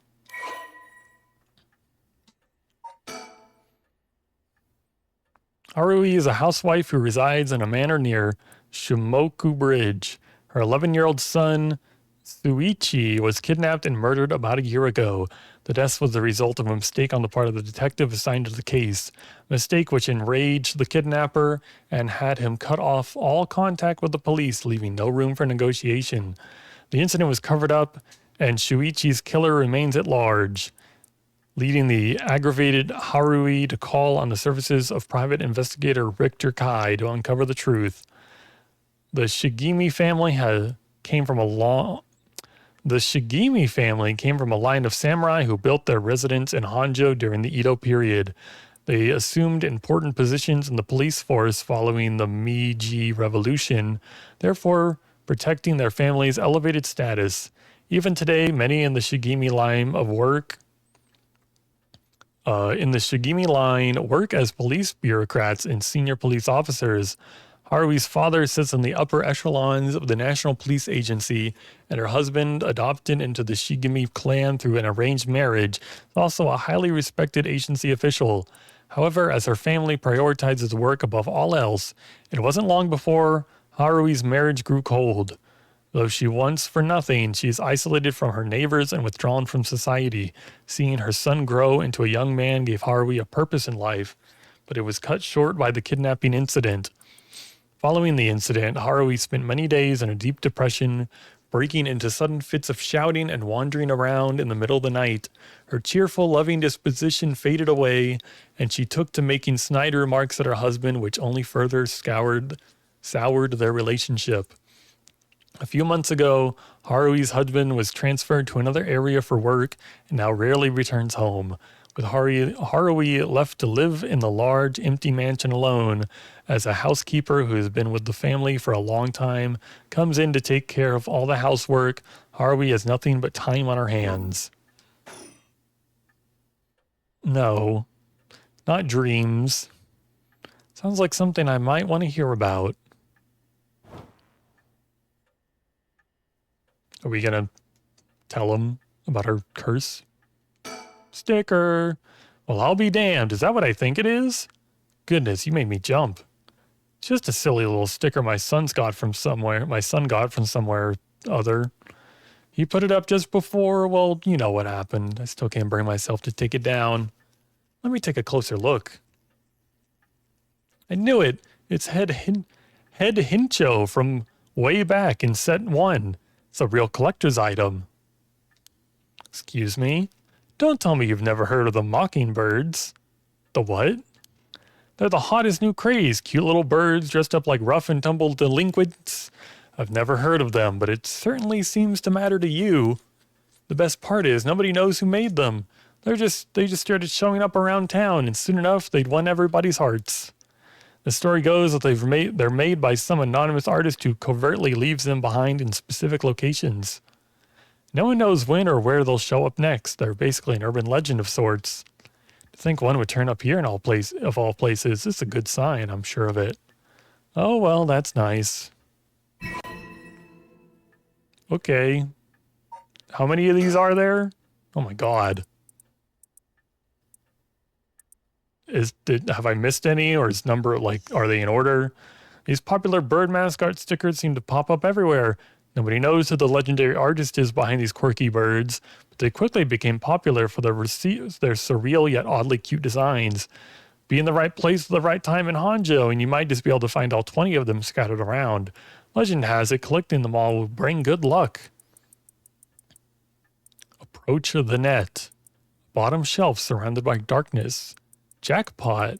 Late at night on the way home. Look up at the first house. Among the morning green. Before hearing the history. In the bright garden. If you won the lottery. Wait until you feel like yourself again. Detectives and private eyes. A ringing telephone booth. And the excited detective. Waiting at the entrance. In a park where sparrows sing. Waiting at the intersection. On a bridge pillar at night. Waiting for the microwave to beep. A unique looking playground. Revisiting the park at night.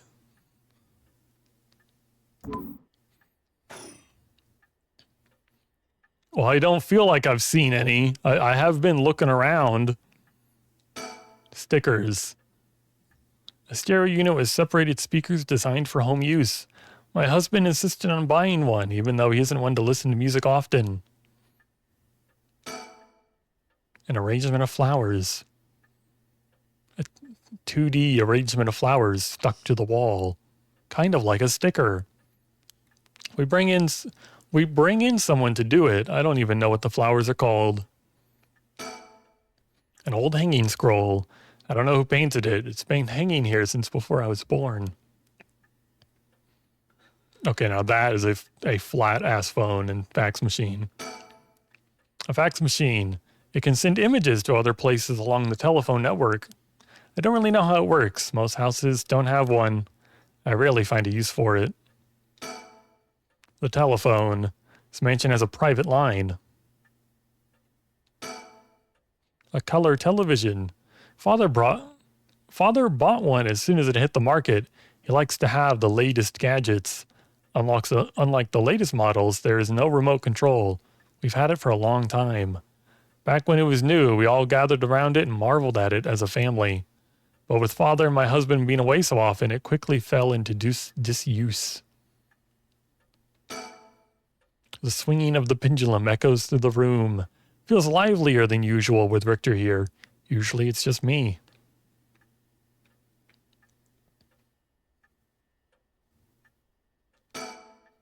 The guest table.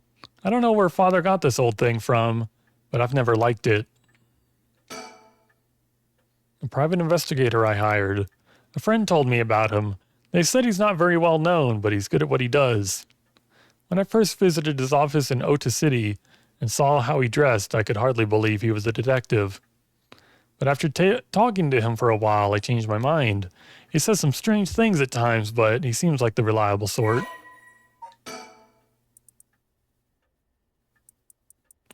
Once a police officer, Richter was wrecked with guilt over the police's inability to help all those in need, quit the force to start his own private investigation firm. However, his soft-hearted nature leads him to take on too many cases and has put his office in dire financial straits. How he is still in business is a mystery. With some whispering that a wealthy patron is keeping him afloat, Richter studied alongside Detective June Irio at the police academy. Somewhat surprisingly, given his outlandish clothes. Huh? The guy that Irio talked about that was like the weirdest guy that dropped out. Oh, maybe. He probably is the weirdest guy Irio talked about who dropped out. I feel like his name was brought up at some point when we were talking with them. Somewhat surprisingly, given his outlandish clothing and mannerisms, Richter excels at covert investigations and tailing his targets.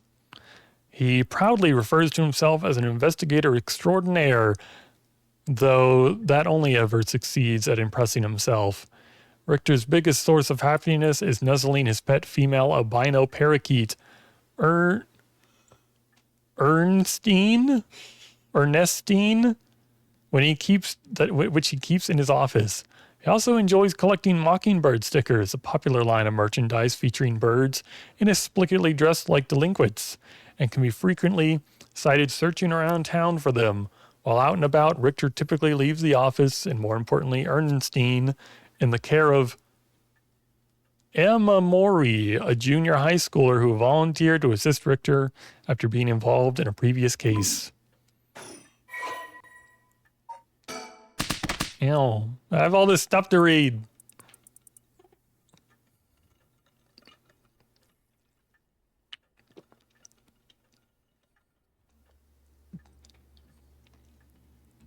Richter Kai's private investigation firm in Komata Ota City.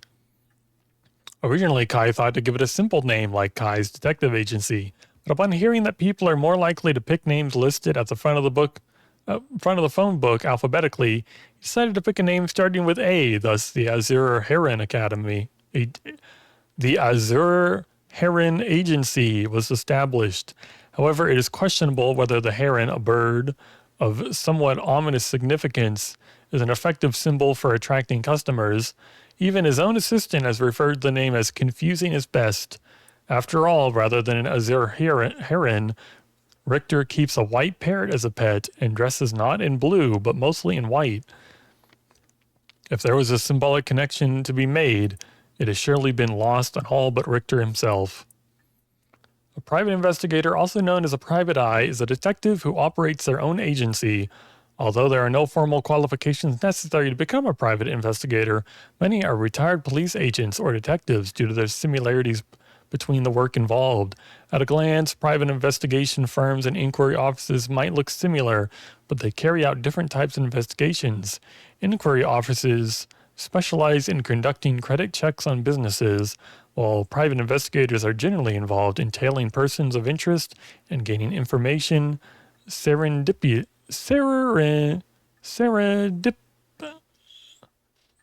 I can say it in my head. Serendipitous. I don't know. Serendipitously. I can read. Let me bring you up to speed. We were in the middle of a chat when you suddenly started spacing out, and the whole time you were grinning to yourself like you just won the lottery. Care to tell me what that was all about? Well, where to start? Interesting. Very interesting. So the haunting Clapper's curse echoed appeared out of nowhere. Told you how to perform the rite of resurrection and gave you the curse you'll need to do it. Have I got that right? That's right. So it's all real. Honestly, I still find it hard to believe, but I guess I have to now. I saw that curse stone appear in your hand myself. Looked like it popped clean out of thin air. With evidence that clear, there's no denying that there's some supernatural force at work.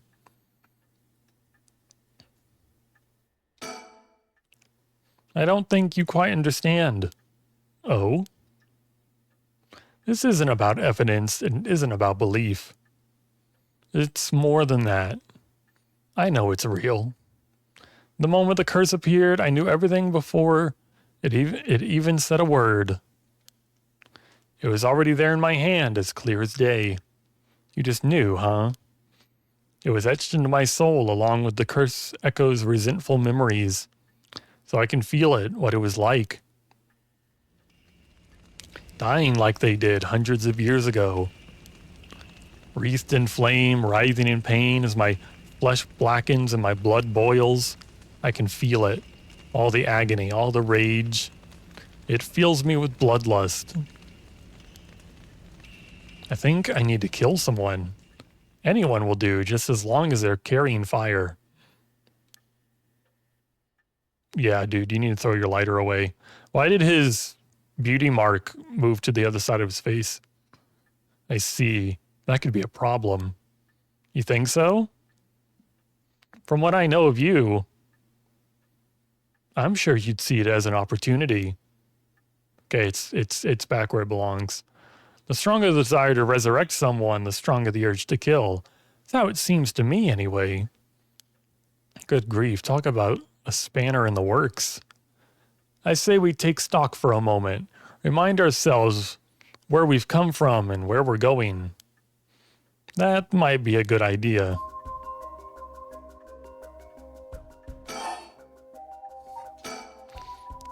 That's what you hired me for, ma'am, to look into your son's kidnapping last year.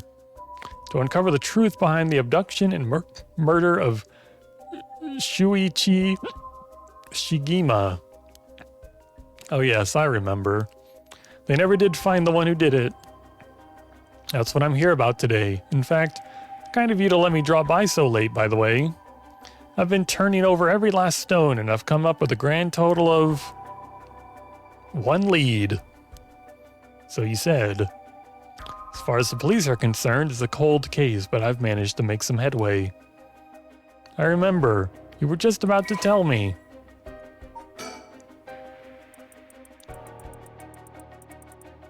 Kidnapping and murder case that took place in Honjo, Sumida around 1 year ago. Harui Shigima's son, Suichi, age 11, was kidnapped on his way home from school, while the ransom being demanded that same evening. Initially, the kidnapping was thought of as a simple extortion scheme. When it came to light that the Shigima family was closely tied to the police, the Shuichi and tied to the police, and Shuichi was in fact the grandson of a senior official, it was quickly assumed that the perpetrator was acting upon a grudge against the police force. The kidnapping was treated as a direct attack against the good name of the police, and a large-scale investigation was launched that used the best equipment available to trace phone calls. This made it all the more embarrassing when they were unable to catch the culprit, losing the public's confidence. The culprit grew cocky, relentlessly mocking the police force. After 3 days of failure after failure, Harui reached the breaking point. Spurred by concern for her son, she resolved to hand over the ransom money as fast as possible, but her husband and father, who held the prestige of the police in high regard, refused, saying they would not let the criminal win by giving in to their demands. The increasingly frantic detective assigned to the case lost his temper when the criminal called to give an ultimatum, causing the culprit to never make contact again. Another week passed, and Suichi's body was found floating in the Sudama River. Suichi's death could be largely ascribed to the police's incompetence, but this was ultimately covered up with stringent media embargoes. Embargoes. I've never seen that word on paper. Embargoes. The investigation was never closed, but this case has long gone cold. Suichi Shigima, elementary school student. The only son of Harui Shigima, he was kidnapped and murdered 1 year ago. His body was discovered floating in the Sumida River. Suichi was a conscientious, brave young boy who was determined to protect his mother, Harui, amid his father's frequent absences. He dreamed of becoming a police officer and displayed diligence and an impressive sense of responsibility from a young age, likely due to being raised in an extremely strict environment. Born in the early 70s, he spent his days immersed in various activities and studies, including playing piano, learning the abacus, and taking English lessons and training in kendo. Suichi's tendency to put other people's needs over his own meant he died without ever telling his classmates how much he longed for them all to go out on a hunt for mockingbird stickers.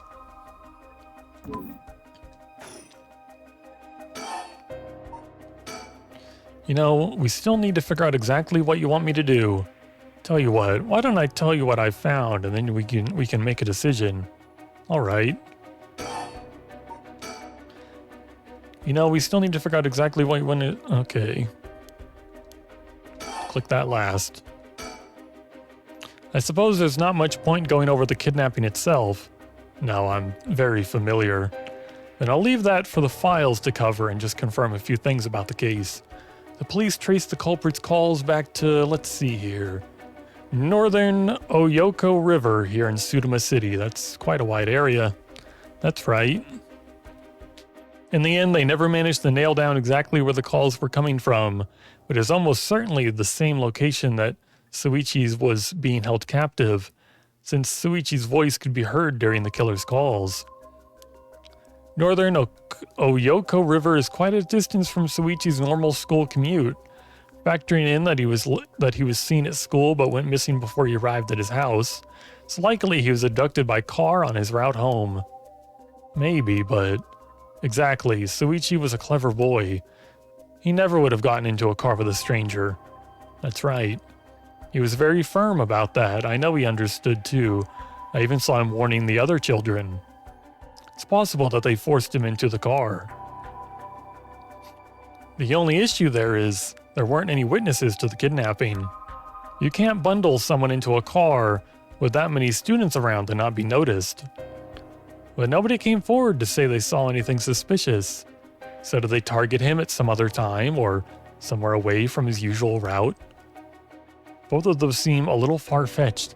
They probably found him in the forest looking for stickers. Which raises the question, how did the kidnapper pull it off? The police never managed to find an answer. In the end, they decided that the kidnapper must have just gotten lucky. Well, why not turn the problem on its head?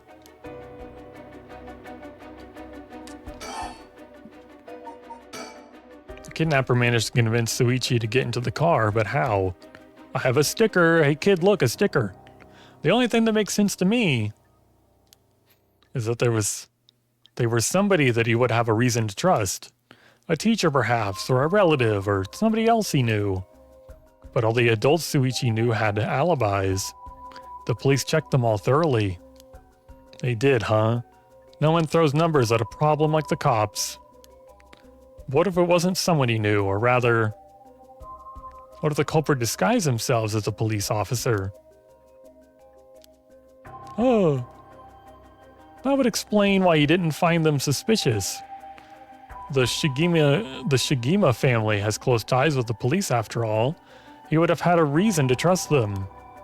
You might be right, but surely that couldn't have... Well, there's a problem with the theory. You'd be surprised how much police officers stand out. That's sort of the point after all. They're meant to be a visible deterrent against crime.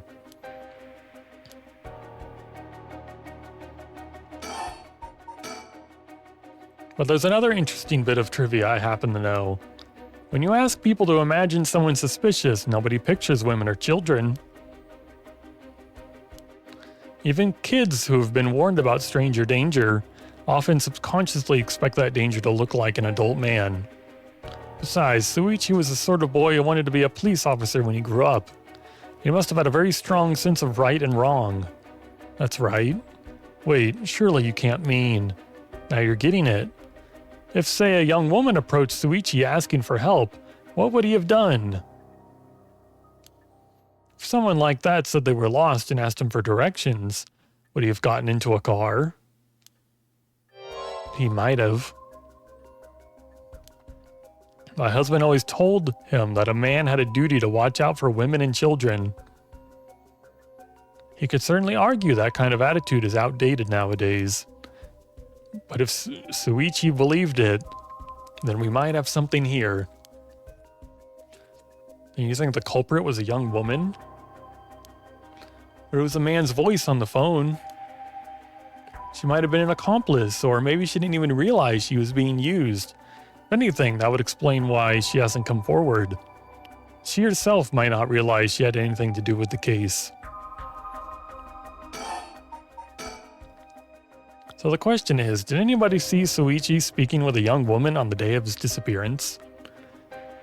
See what I said about people's biases? That's good for witnesses too.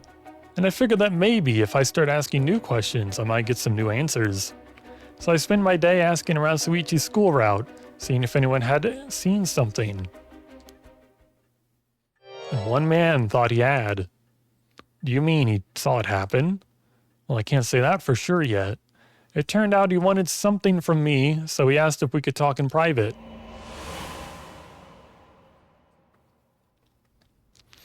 Several hours earlier. Alright, this should do.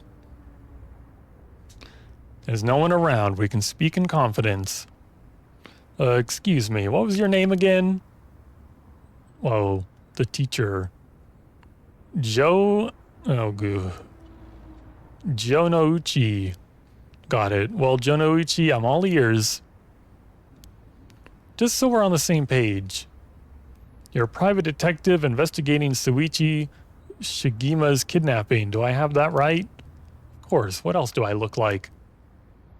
How should I know what a private detective looks like? Oh, forget it. Look, I'll tell you straight. My life is in danger. I need your help. Huh? You'll excuse me if that caught me a little off guard. Let me ask you straight. Who's trying to kill you?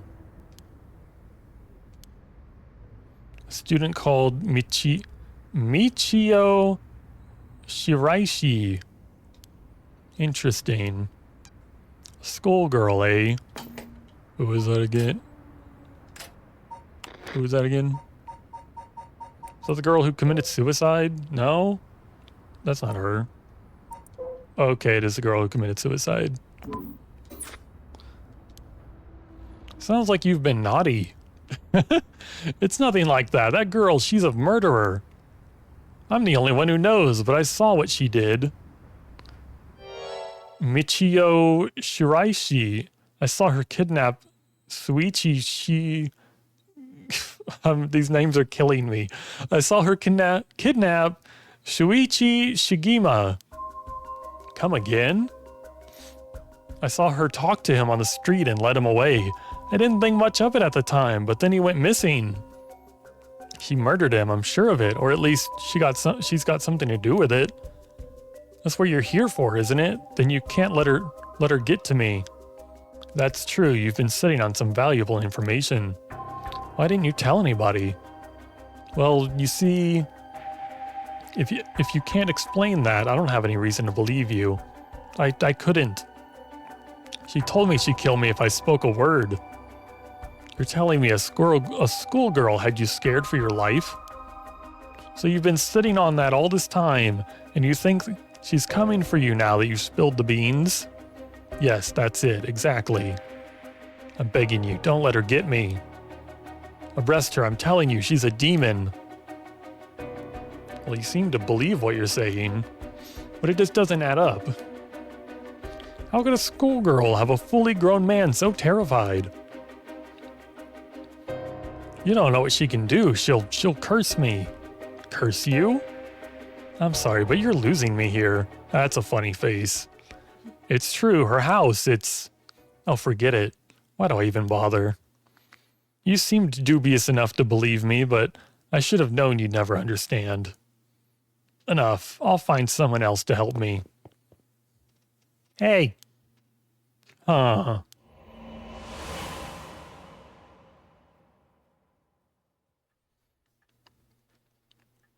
And that's about the long and short of it. I can hardly believe it. All the time I thought this mention of curses was just crazy talk, but I'm starting to see that there might have been more to it. Then if we can just find that girl, curse or no curse, if she was with Shuichi on the day of the kidnapping, then there's a good chance she knows something. On top of that, I did some digging on the man I spoke to. Do you know the girl's dead? His full name's Kohei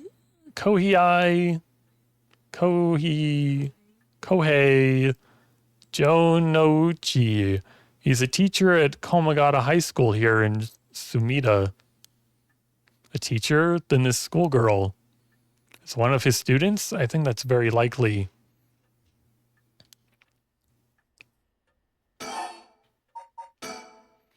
At least we've got a lead. Hopefully it'll be the breakthrough we're looking for.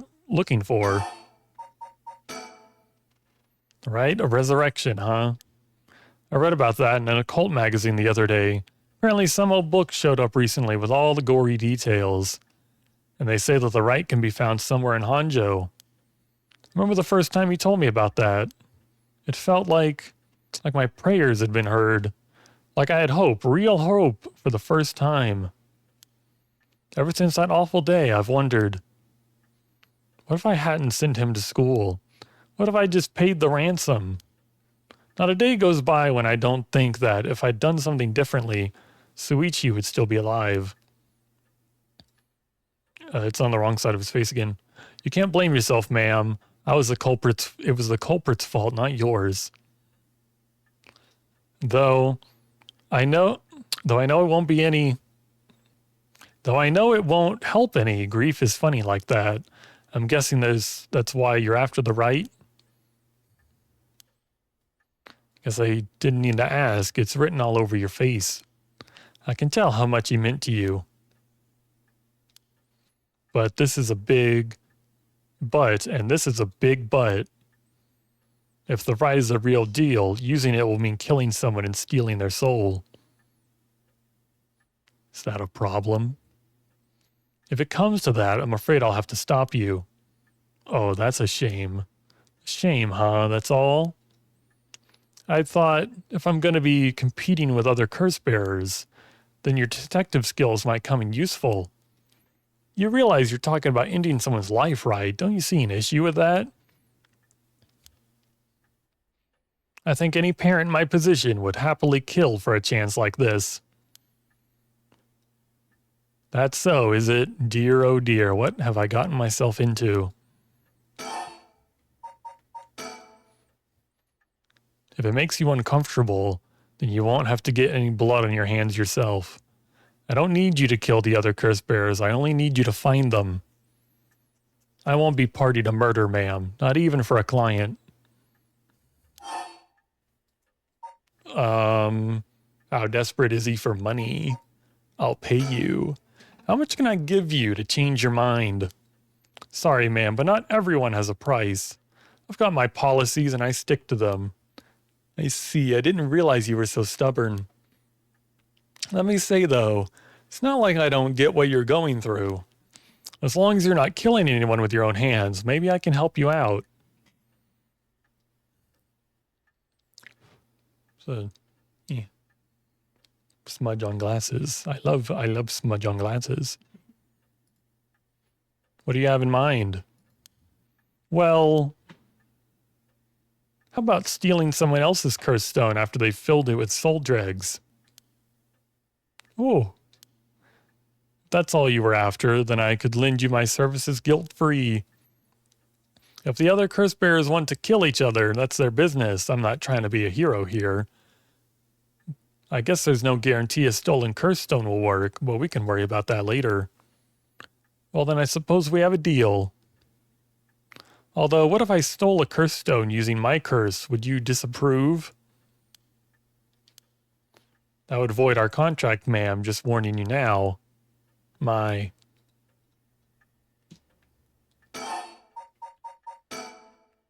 Before we go any further, why don't you tell me about the curse of yours? The haunting clappers, was it? That's just one of the 7 mysteries of Honjo, if I remember correctly. That's right. The original story did happen somewhere near here. I'm sure I remember hearing that. In that case, my money would be on all the curse bears being somewhere in Honjo.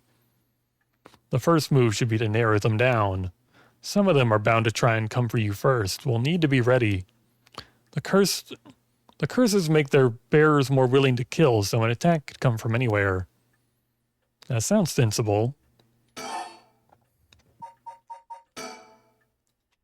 And if I remember correctly, your haunting clappers can set people on fire, but only if they have a naked flame or a lighter on their person, is that right?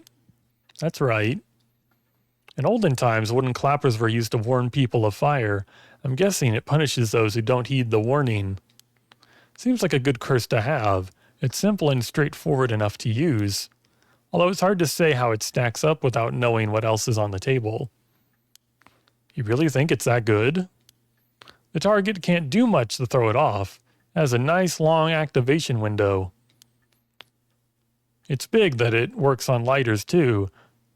You just slip one into your target's pocket. And say that condition were already fulfilled before they even knew you're there. They wouldn't even know it hit them. Maybe I won't actually have to use it. I could just tell someone I could, and they'd have to do what I said. Threats could work, although without any proof. It'll come down to how convincing you can be. If only you could use the curse, then back out at the last second. At the last second? What an interesting idea. I have a lighter right here. We could try it now. That's an interesting proposition, but maybe not. I'm not quite crazy enough to make myself a guinea pig. Oh, I see. You're an odd one, ma'am. If you don't mind me saying, and I don't think it's just the curse. You flatterer. That was a positive. As for what we do now, first of all, I think you should stay indoors. Try not to do anything spontaneous or outside of your normal routine. Right then, have you decided what you want me working on? The kidnapping or the right? Do we want to know who did it? Well, the girl, we know the girl that, is the lead and has the information. She's dead. So, help us with the right. Bring my son back is more important. I want you to help me with the rite of resurrection. Roger that. The rite it is. Odds are good that the other curse bearers are also working by night. Anyone they kill under the cover of darkness won't be discovered until sunrise. I bet they'll be trying to do as much as they can before morning comes. Though it's settled then, I'll look into the other curse bearers by night. And once the city wakes up and I can start asking questions, I'll investigate the kidnapping as well. I'll even try and find Miss Sairaishi as part of the bargain. Thank you, that's more than enough. Now then, I should get to work. There's only so much time before sunrise. I'll call you if I find out anything new. You stay here and keep a lookout. All right. There's no telling what kinds of curses you might find out on the streets tonight. Don't go outside if you can help it, and try to be ready for anything. I will. Well, if that's all, I should be going.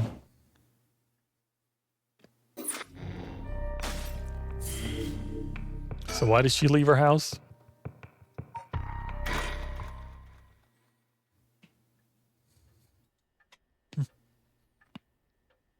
Or does he like come back and tell us? Because we met him before we met her. So does he go and like tell her about like the curse bearer? And that's how she meets us? It's been almost an hour since Richter left. He promised he'd call me if anything happened. But he hasn't. So all I can do is wait and wait. Should I put a record on? No, it's too late for that. I'm not in the mood for music anyway. The flowers put me at ease just a little. That old hanging scroll. Seen it too often to feel anything from it now.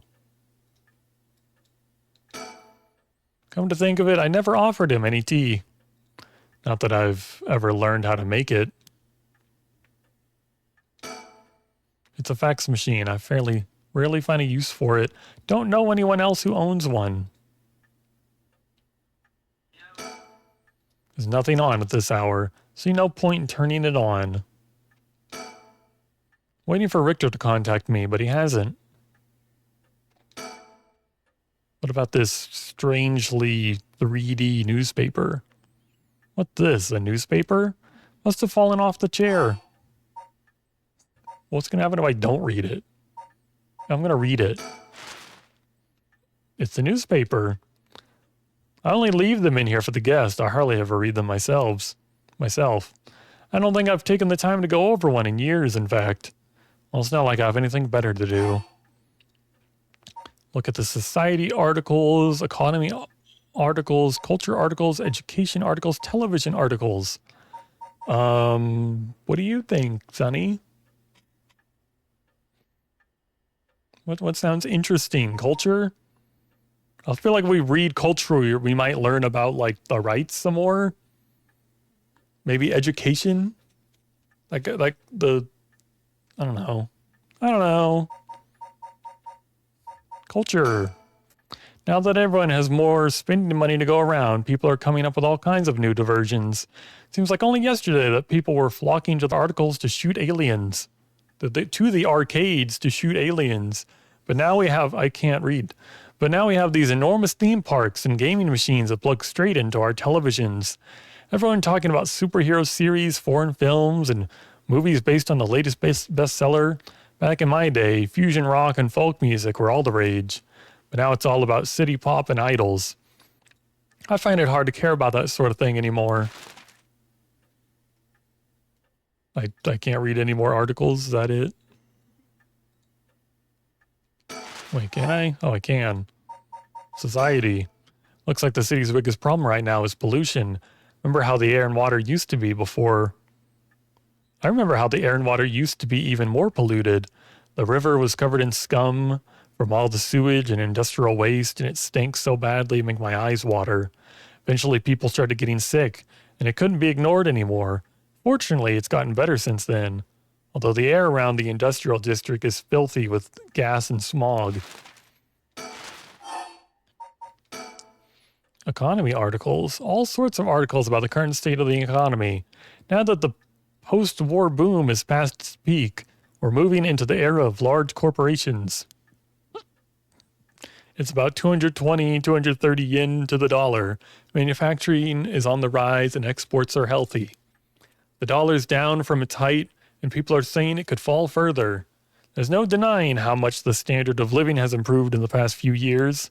It's common to own a car and television now. Supermarkets are better stocked than ever. Education. Everyone attends high school now, even girls. Universal education policy, they call it. The country's gotten rich enough that every child can go to school. Education is the backbone of modern society, and if you want to work for a good company, you have to get into a good university. With more people in the running than ever, the competition to get into those universities have gotten fierce though. The new generation is rebelling. Schoolyard violence and delinquency are on the rise. But my boy was too sensible to get mixed up in any of that. I don't want to read anymore. It'll only remind me of him. Oh, I can read each one more than once. Culture. I hear the new big thing is some mascot line of delinquent birds, mockingbirds, I think it's called. Was that what Richter was talking about? Trends seem to have such short-lived lives now with how quickly the times are changing. I think I'm just too old to keep up anymore. It's young people who are leading the way with their modern worldviews. My generation will only fall further behind. Economy. Although with everyone flocking to the city, land prices are skyrocketing. Nowadays, most people can only dream of home ownership. The city center is going to be nothing but apartments before long. I'm not exactly a businesswoman, so this all feels like another world to me. Society. There's one thing Honjo never wants for. It's horrific crimes. They found a police officer dead in a local park just the other day. A lot of my family are in the police. I hope it wasn't anyone I knew. I don't read the news anymore, not since last year. Brings back bad memories. Suicide at local high school. Oh, I remember that. A high school girl jumped off the roof a few weeks ago. She was bullied, I think, or maybe it was something about exam pressure. Huh? What? But no, this can't be right. Her name. Michio Shiraishi from Komagata High School.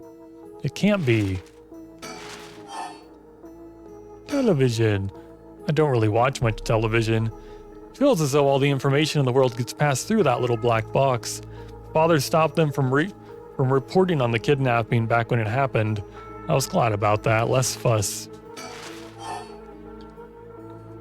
Is like the music playing now like indication that it's like you have the information you need now. You can think. Now that the comedy boom is over, all the comedians are flocking to other genres. The occult seems really popular at the moment. Look at all these paranormal specials.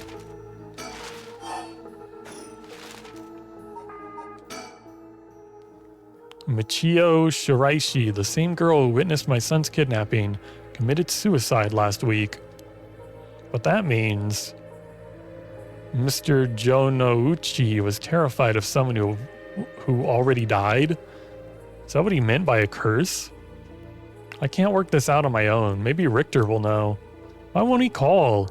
Oh, I haven't left it off the hook, have I? No. Should be.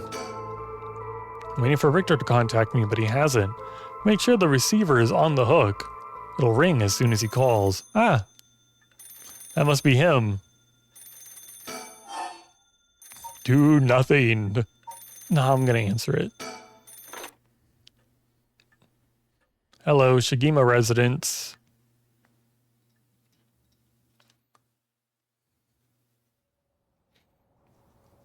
"2 a.m.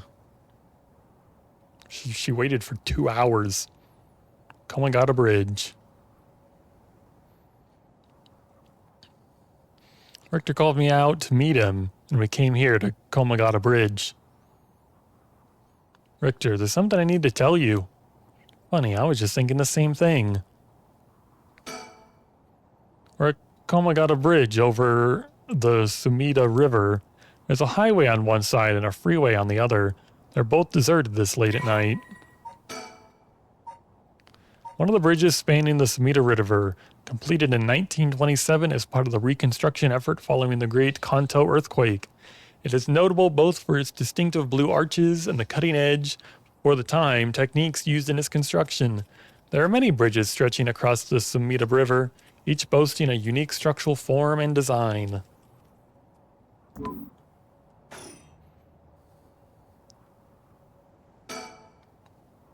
The Sumida River. The water is filthy and horrid, but at night when it's still, it looks almost peaceful. Can I ask you something, ma'am? Is the Sumida River what you Honjo folks picture when you think of home? I couldn't say. All I can tell you is I can hardly stand the sight of it. Right, should have guessed. This was where they found him after he went missing, all alone, floating in that horrible water. All I can think is how scared he must have been, how cold he must have been. What did he ever do to deserve something so awful? I've come here every day since then. I've prayed to the river to give him back, to give me back my son, day after day after day. You know, in olden times, people believed rivers marked where our world would meet the next. So the act of crossing flowing water had a huge amount of spiritual significance. Back when Edo was founded, the people of Chuo saw the Sudama River the same way. They associated the far side of the river with the afterlife. That same place would later become Honjo. All their fear and revulsion accumulated there and took root. But then the Raigoju Bridge sprung up after the Great Fire of Mairiki, and just like that, Honjo was part of the city too. And as it turned from farmland into a town, the people surrounded it with man-made rivers and crisscrossed it with canals and waterways. Weren't those to prevent flooding? That's what I was told. They were, but that's not all they were used for. The other purpose was to contain all the corruption that had built up on the far shore, to stop it leaking through to our side of the Great Divide. Officially, they were a physical barrier, but unofficially they were a spiritual one too. So if I have this right, are you saying that Honjo is a place where the real world meets the afterlife? Well, maybe not literally, but maybe literally. Exactly. That's why the rite of resurrection is here rather than anywhere else, I'm sure of it. It's probably why the 7 mysteries and their curses have survived to the modern day. And I guess I would make this spot we're standing now right over the water, the border between life and death. If there ever was a place where bringing back the dead might be possible, I reckon it's here. It's funny that you mentioned praying to the river. I might have done more than you think. Is that supposed to make me feel better? Just thinking aloud, ma'am. Well, it's a nice thought.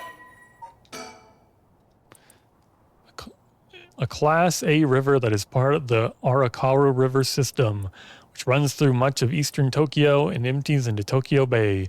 During the Edo period, Sumida's riverbanks played a key role in the transportation of lumber used for construction. In addition to its logistical importance, it was also a place for the common folk to gather and enjoy activities such as seasonal flower viewing or river bathing, and there exist many woodblock prints depicting such activities. The area became plagued with sewage issues when the surrounding environs were industrialized in the post-war period. The situation has improved since. Many unique bridges span the Sudama River, including the Raigoku and the Azumabashi bridges, which attract a large number of visitors as sightseeing spots. Massive fireworks displayed in the summer are also always sure to draw a crowd. The river has served as a cornerstone for both the city and its people, having both aided in its development and serving as an inspiring backdrop for countless works of art and literature.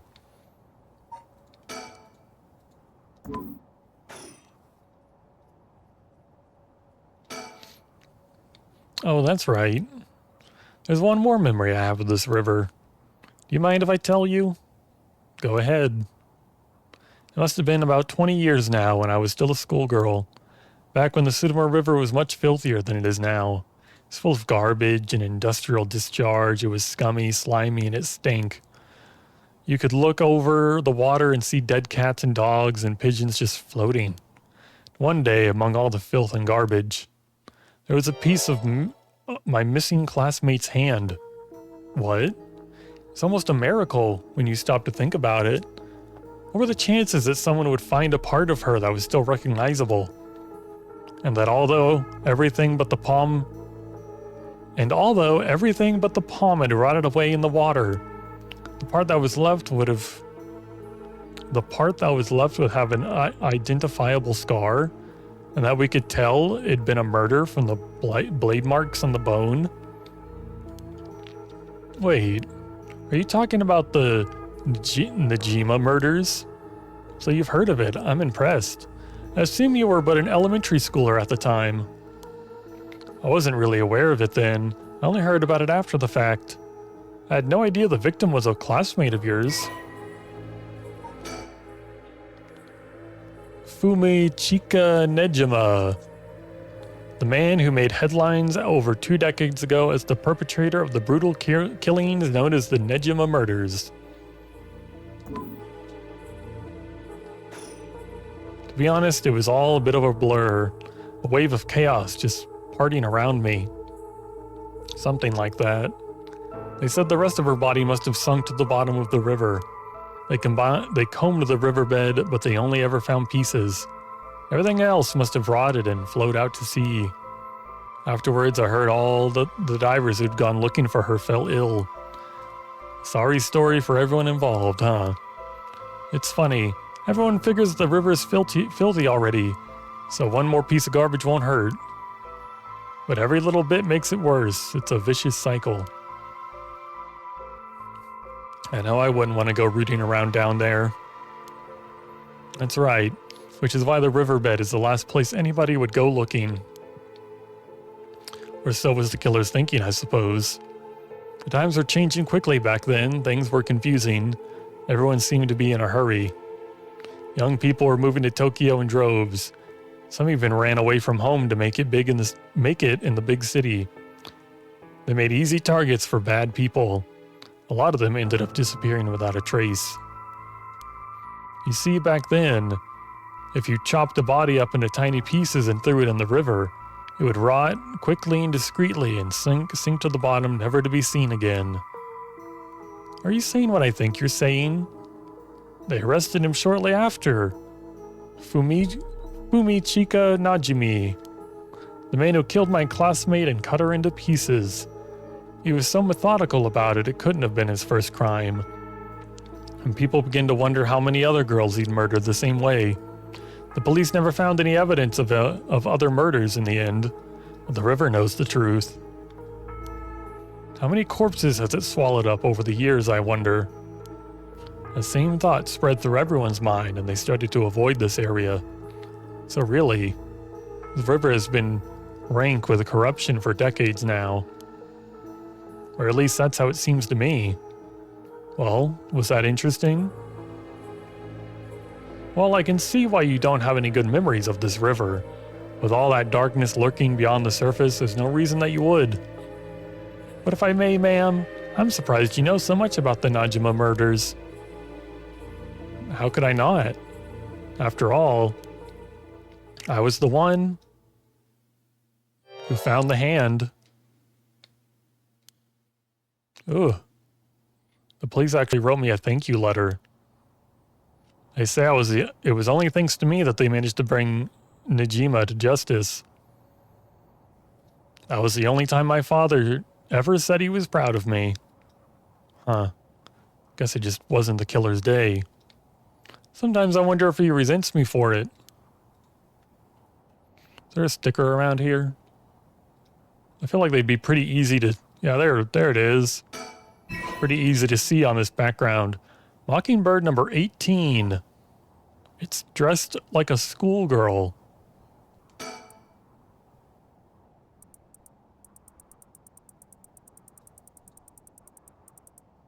Pink Punisher. That's silly.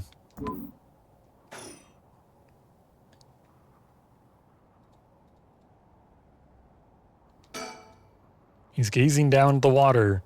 What does he see down there, I wonder? The Sumida River. I have nothing but awful memories of it.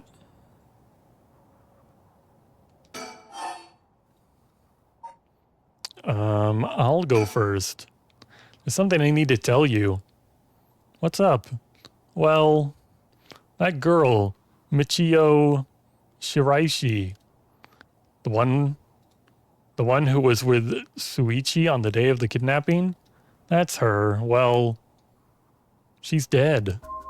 She's what?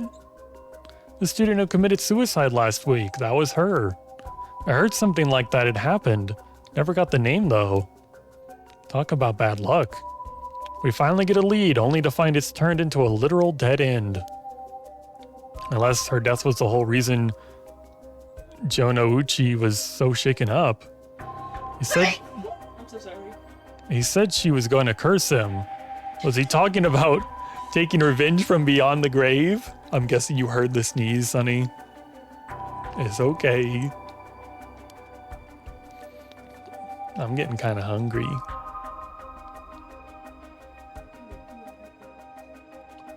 Seems like we're back where we started. Not necessarily. That teacher knows something, I'm sure of it. At the very least, I put my money on him having something to do with Miss Shiraishi's death.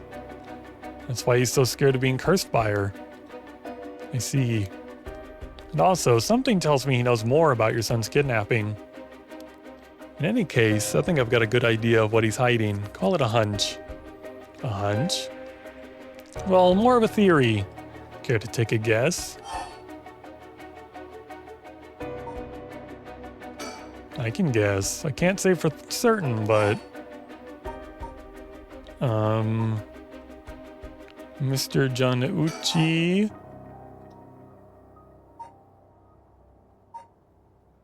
silenced Michio... with a curse. What if Mr. Jonouchi silenced Michio Shiraishi with a curse? That was a lot of multiple choice they just made me do.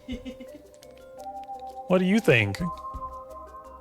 Seems to me that he was more scared of what someone else might do. That might be a bit too far-fetched. Okay, it made a bad noise at me.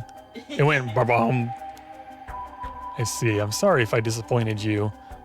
I'm not really cut out to play detective. Well, no point dwelling on speculation. The truth will be out in no time. Right now, I think we need to have another chat with Mr. Jonouchi. Please, go ahead. Alright then. I've been poking around places connected to the 7 mysteries looking for curse bearers. I think I found a few candidates. First, a tall man I ran into in Kinshibori Park. I asked him for directions, trying to probe him a little, but he turned the questions right back around on me. And he was out of there the second he figured I wasn't what he was looking for. I got the sense curses were nothing new to him. I'm about 40% sure he's a curse bearer. And then there's the middle-aged guy I saw in South Waragesu Street. There's no question about this one. He had one of the curse stones in his hand. He had a nervous air about him, too. It was clear he was up to some shady business.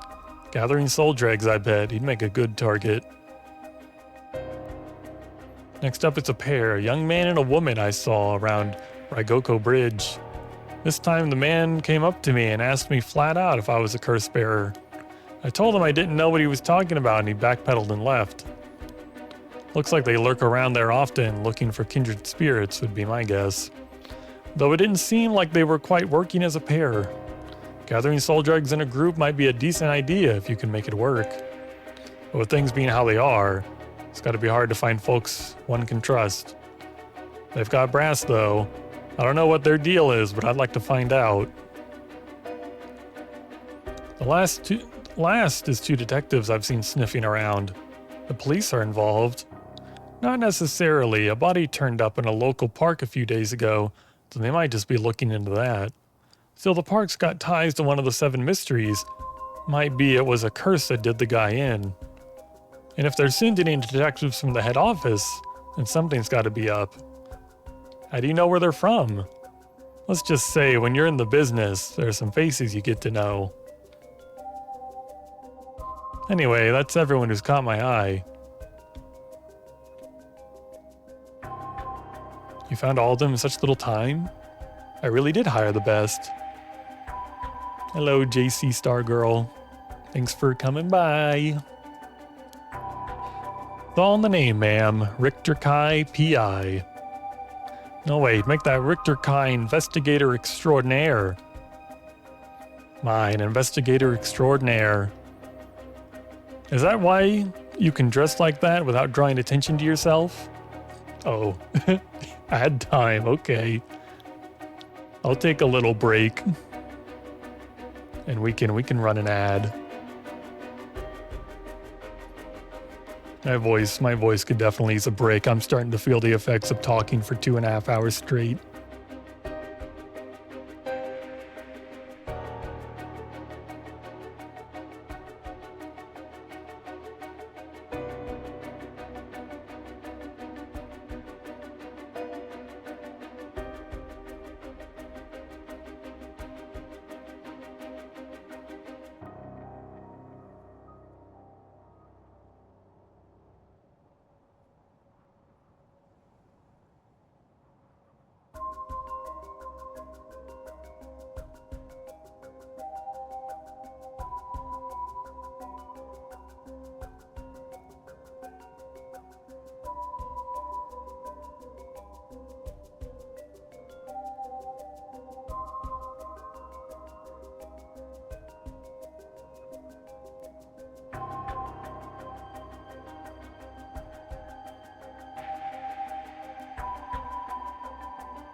Okay, I'm back. I eated a muffin. Is that why you can dress like that without drawing attention to yourself? You bet. An investigator extraordinaire can blend in like a chameleon in any outfit. Well, that aside, the middle-aged man and the young couple sound the most promising, am I right? Whichever we pick, it's still too early to make a move. Seems like the curse bearers are less involved with each other than we thought. Plus, there are still others we don't know about. Say we hang fire and see how things play out.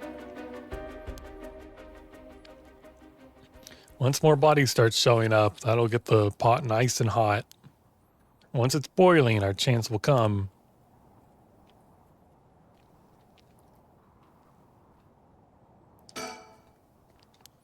Something wrong?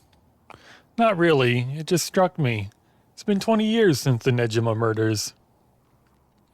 So it has. Not to spook you or anything, but I thought you might be interested in knowing. Huh? Life in prison doesn't always mean life. There's precedent for first-time offenders being allowed out on parole after 20 years. Silly dance.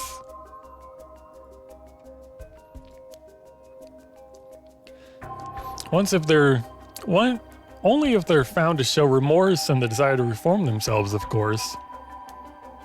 That's right, I'm impressed you know so much. Still, it's hard for someone with a criminal record to reintegrate into society. I hear they've been trying to fix that recently, matching inmates with jobs and accommodation. Ow. Be nice to me. Oh, really? Ow. Hey. They keep an eye on them, of course, and make them report in for regular checkups. But to avoid discrimination, they keep the inmates' records a secret from everyone but their employers. They even give particularly notorious criminals new identities, so they won't be recognized in the workplace. My. The way you put it. Like you're saying Umuchika Nejima could be out on parole right now. Back in society under a new name with nobody any the wiser. It's possible. As it happens, a little birdie told me about a big name making parole a few months back. I don't know if it was Nejima, but our discussion just now did bring it to mind. I see. How unsettling. Now that you mention it, I just remembered something too. What was it? I was passing Komagata High School a little while ago and I saw someone. A janitor, I think. And I could have sworn he reminded me of Fumichika Nejima. Uh-oh. Oh? He looked a little different after 20 years. Much thinner than I remembered, too. Told myself I was just seeing things. I don't know if you heard that hiccup, but it sounds like it went through. Where are these people? Don't I have the janitor? Do I have the... There he is. There's the janitor, and the killer is... Yeah, here's the killer. That's not the... I can't with these... Okay, I'll learn... Maybe by the end of this game, I'll know people's names. Yeah, he looks very different. I'm sure it's like, just like them drawing, but they're like unrecognizable. It's not even the same eye shape. How did you recognize that guy? Much thinner than I remembered too. I told myself I was just seeing things, but perhaps it was him after all. Why on earth would they make him the janitor of like a middle school or whatever? Like he murdered. Didn't he murder like a middle schooler or a high schooler or something? And that's his job now, is he works right next to them.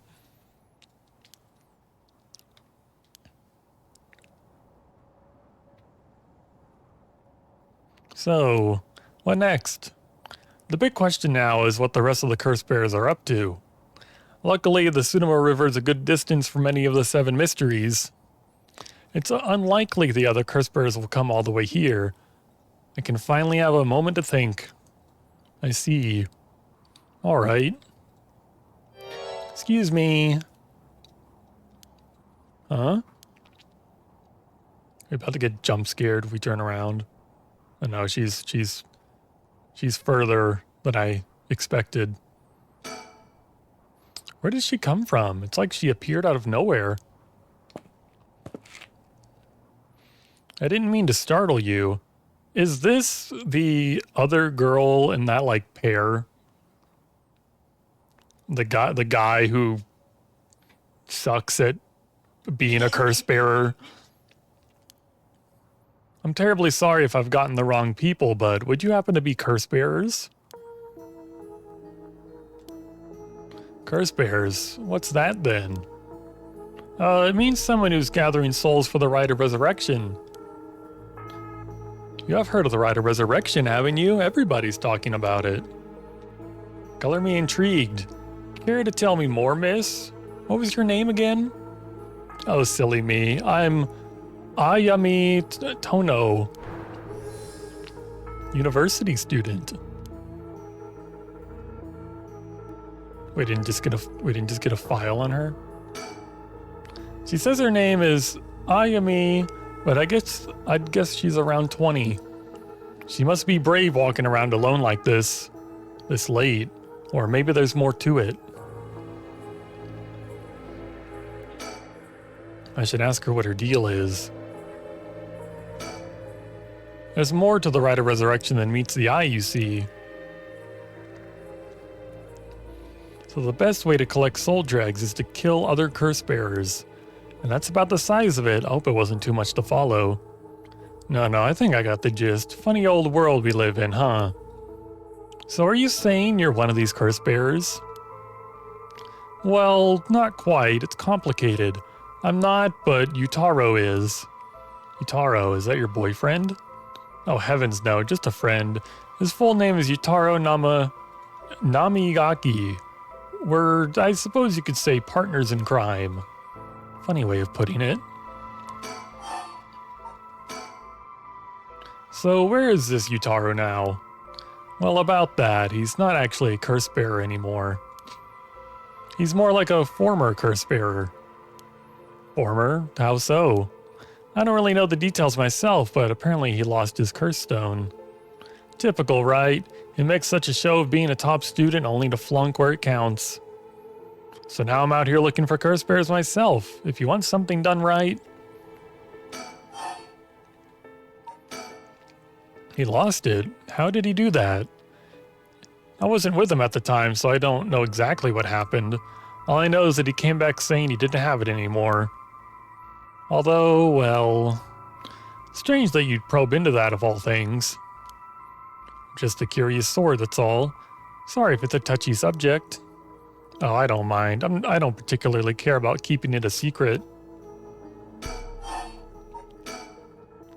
Yutaro can be a little irrational sometimes, so I have to keep a level head on my shoulders. So anyway, mind if I ask you why you thought I was a curse bearer? Oh, that? I'm terribly sorry. I was so rude. I saw the two of you out late at night, and I suppose I made assumptions. Gotcha. Sorry if we gave you the wrong idea. Out of interest, what was your plan if we did turn out to be curse bearers? Great question. The answer is I was going to ask you very nicely for your curse stones. Funny face. And you thought we'd just have given them to you just like that? Well, maybe not, but you know what they say, you never know until you ask. You must really love your boyfriend if you're willing to try something that risky. Oh goodness no, we're just friends. My life doesn't revolve around him, you know. Anyway, you aren't curse bearers, so I'm just bothering you, aren't I? Please ignore me. It's hard to ignore you if you're just gonna still, like, stand here. We were in a mid-conversation. So, what are you trying to do with this rite of resurrection? Well, Yutaro has his own plan all laid out. I don't know if I can get behind it, though. It seems, how do I put it, self-centered? I mean, if you got a chance to resurrect the dead, it'd be a waste not to use it on someone that really matters, right? So I was planning to steal this curse stone at the last second and use it for myself. Well, until he lost it anyway. Oh, but don't tell Yutaro I was going to do that, okay? I don't think he'd be happy to hear it. Of course, keeping secrets is my business. My, aren't you dashing? Sounds like you really have your heart set on this rite. What were you hoping to use it on? Do you promise you won't laugh? Cross my heart. Well then let me tell you my master plan. Prepare to be amazed. Ahem. I'm an art student, you see. Woodblock prints are my specialty. Ukiyo-e in particular. Ukiyo-e? Huh. You must be a cultured lady. Really? Do you think so? Everyone says it's a strange interest for a girl to have. You know, people often think of ukiyo-e as some inaccessible, high-class art form, but that's actually totally untrue. Back in the Edo period, it was the art for the masses, amusement for the common people. So when you think about it, we feel exactly the same thrills from every brushstroke as they did back then. Isn't that fascinating? Huh, yeah, I guess. As far as I'm concerned, the indisputable king of ukiyo-e is the one and only Hokusai. Have you heard of him? Sure I have, he's famous. Didn't he live somewhere around here back in the Edo period? That's right. You're just as knowledgeable as you look. His 36 views of Mount Fuji are so iconic that they're the only works of his that most people know. But Hokusai was so much more than just mountains and waves. That's only the teeny tiny tip of a variable iceberg of work. I've got to admit, I only really know him from those landscapes myself. Oh, don't worry about it, anyone can learn. When Hokusai died at the age of 90, he left behind over 30,000 drawings. That's multiple drawings a day for 80 years. Amazing, right? So he kept on drawing right up into his old age, huh? Impressive. But even in his final years, he was never satisfied with his own work. His dying words were, "Should heaven afford me but 5 more years, I shall finally become a true artist." Even on his deathbed, he still thought he had more to learn. He was already the greatest painter and artist of his era. Who knows what he could have done with more time? Well, that's what I want to find out. Huh? Hold on, are you saying... Besides, he always said he wanted to move out of a... He always wanted to move out of 100 houses. But he only made it to 93. Isn't that just tragic? Oh no, nuh-uh. No way this is going where I think it's going. Imagine the masterpieces he could create with modern techniques. I feel all dizzy just thinking about it. You gotta be kidding me. So if I understand correctly, you want to use the rite of resurrection to... That's right, I want to bring Hokusai back to life. Well, that's certainly a novel idea. That's what she'd use it on? What a waste.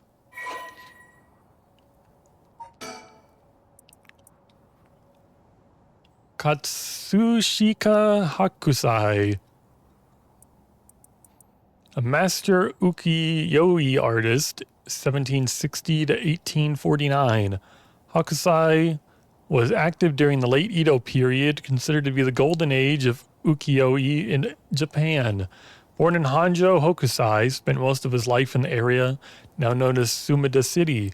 Among his famous works are the 36 Views of Mount Fuji and the Hokusai manga.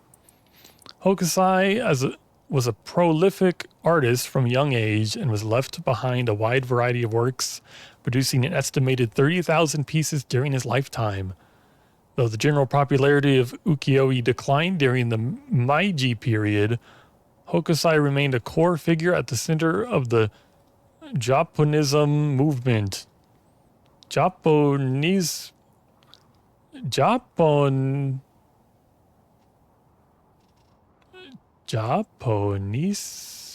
movement, providing inspiration for countless artists around the globe.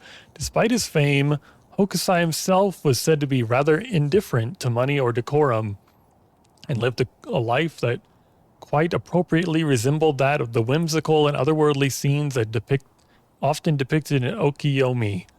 Though he went by many names, in his later years he took on the title of Gakyo Rojinmanji, or the Old Mad Painter. Hokusai lived to be 90 years old and never lost his passion for art. Oh, okay, I'm dying. I'm dying. You're killing me. Hello, Swift.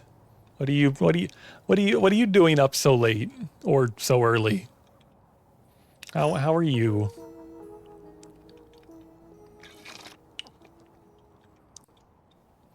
Oh gosh, is it that time? I should be going. I need to get my hands on a curse bear before daybreak. Sorry for flagging you down out of the blue like that. Best of luck.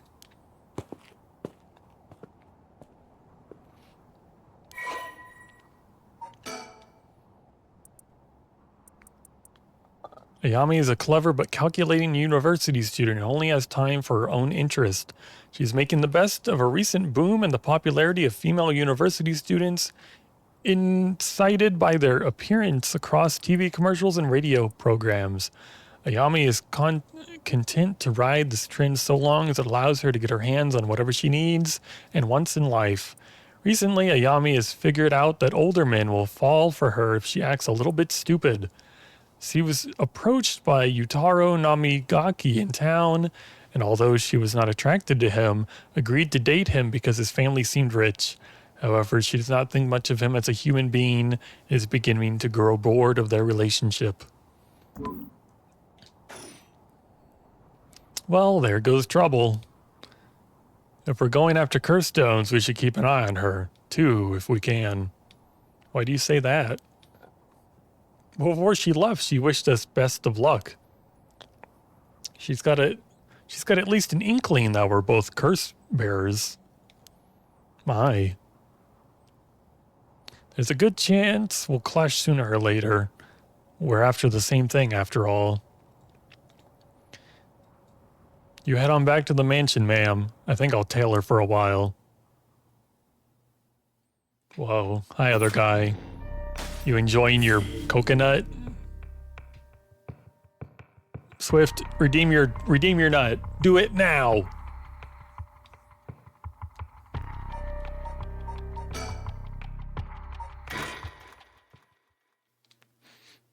Other guy, are you enjoying the UK friendly stream?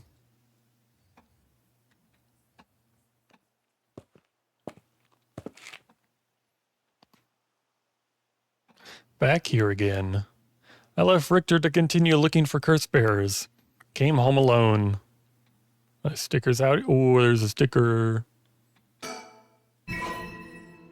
Mockingbird number 5. An ostrich dressed like a... They have like a little helmet on.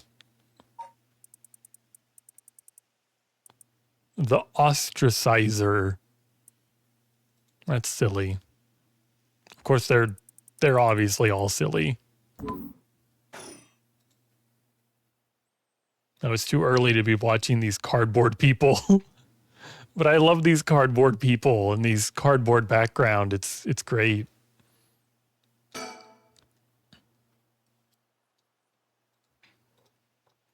The old Shigima mansion. We rebuilt it here after the Great Kanto earthquake. It's always stayed the same. All these years, even the war didn't touch it. I never liked it growing up. I always wanted to live somewhere more modern. Shigima residence. Once a warrior clan with a mansion in Honjo, now a dynasty of police officials and Shigima family. The Shigima family is one of considerable repute. The family estate was originally located some distance from the city, but the Great Kanto earthquake of 1923 forced them to rebuild in a new location. The Shigima mansion was at one time a bustling place where members of the social elite mingled. 1 year ago, however, the head of the house was struck with a sudden melancholy, and ever since their mansion has stood silent as the grave. But she still keeps current newspapers around, just for visitors.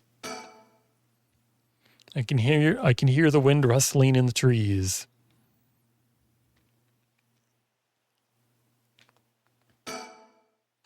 Will this really be enough to gather the soul dregs I need?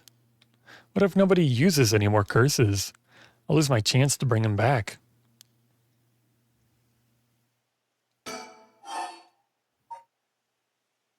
Yeah, we're gonna go inside.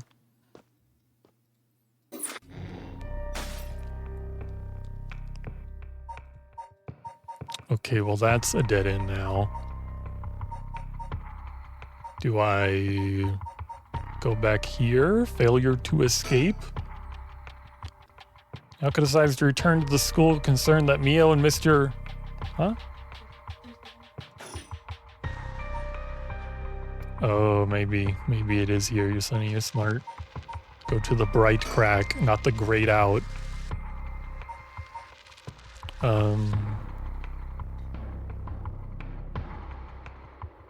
The guy oh yeah, the teacher. Kill the teacher. After Yako acquires the curse of the Fool's Procession, Mio tries to persuade her to give up on going after the rite of resurrection.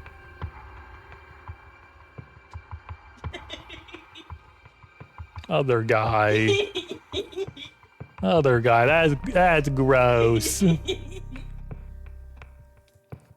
The effects of the other curse echoes are already appearing at the school, so the two hurry to get out of the classroom.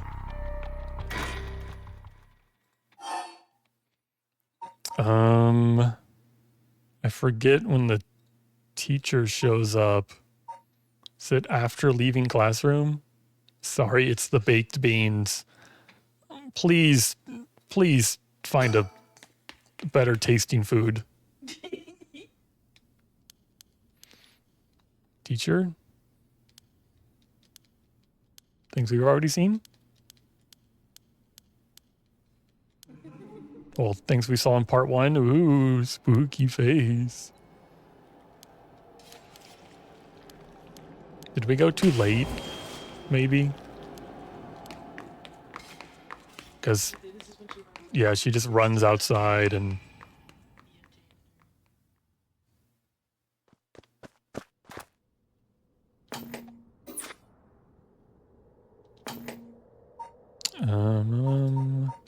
story chart.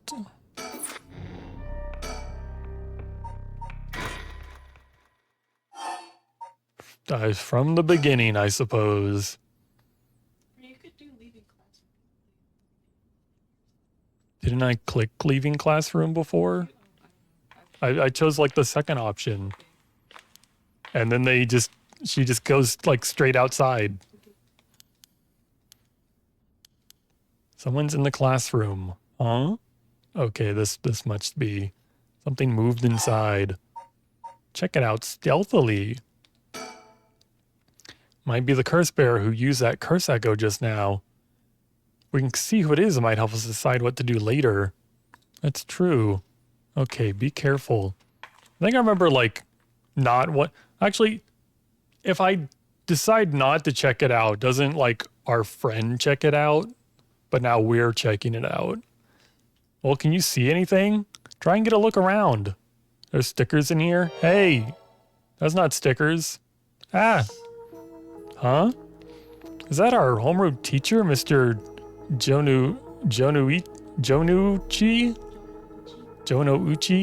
And the person with him is Hitomi from Class A. Oh. What? Oh my, what's going on here? Ah, y'all are screaming and talking a lot. That bastard. He's at it again. I'll have to kill him. Hey. Die, Mr. Jonouchi. What is this sound? No, Yago, stop. You'll kill Hitomi too. I have to do something. Ha! Hey, over there. Who's there? Oh, seen. It didn't work. Run, hurry. Loser. Who's playing flutes? The curses? The ghosts? Well, that didn't change anything. Seems like they're not coming after us. Let's hope they didn't see our faces. Yako, what came over you all of a sudden? Sorry, thanks for stopping me. It's like this uncontrollable rage suddenly welled up inside me. Wonder what's gotten into me. I can barely even remember what happened. I'm really sorry. We certainly saw something shocking. My heart's still pounding. This is things we've heard before. And then we run out of the building. I think I remember this was like, I think this was a dead end because something was just like fuzzed out. Is it just not going to be fuzzed out anymore? And we were also like given a hint like not to trust everyone. And it's like we like trusted the janitor. So maybe now with our knowledge that the janitor is potentially a murderer, maybe something can be different. Are there any stickers out here? What are you doing, miss? I'm looking for stickers. Eek. Shouldn't be here this late. Don't you know what time it is? Oh, Mr. Ashimiya. Well, if it isn't little Yako. Anyway, students aren't supposed to be outside playing around at night. I know you're rough around the edges, but I didn't take you one to act out like this. I guess, I don't know. We didn't apologize last time. Sorry, I forgot something back in the classroom. No sass today, huh? Realized you were in the wrong, did you? Yes. Forgot something in the classroom, huh? You're a piece of work. Huh? But you don't have anything with you. Oh, wait. Wait, do you? You do. What's that in your hand? Huh? Well, this is what I forgot. I got it from my grandpa. It's really important to me. Girls these days sure have weird tastes. Well, okay, better head straight home if you're done. I keep hiccuping. Yeah, things we know. Go home alone without checking on Mio. Sure, that's different. All right, Mr. Jonauchi was actually looking for you inside the main building. Was that? He's here right now? What's he thinking? I don't know. He was in class 3B on the second floor just a bit ago. Well, I suppose that means I can't be locking up yet. Second floor, you said? I'll go take a peek. I'll be back in a jiff. My house is really close by. I'll be fine on my own, really. That's so. The snack shop, right? Suppose you'll be fine then. Be careful now, you hear? Stay on the big, well-lit streets. If something happens, shout fire. Okay, you worry too much. Well, we wouldn't want you... We want to be... What? We wouldn't want to be... You're not helping, other guy. You wouldn't want to be... We wouldn't want to be losing any more students. I don't know why that was so hard. Ow. Ow. Ow. Ow. Ouch. Ouch. Ouch. Oof. Oof. Oof. Oof.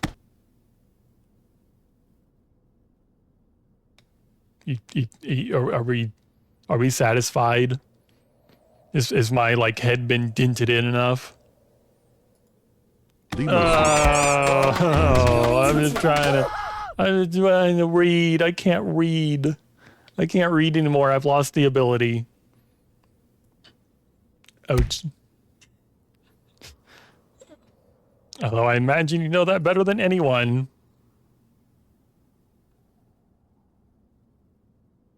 Are we done? You're right. Yes, you're right.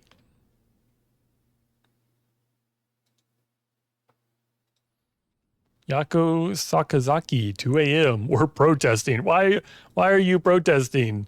Bring fishing back. Do you actually care about that?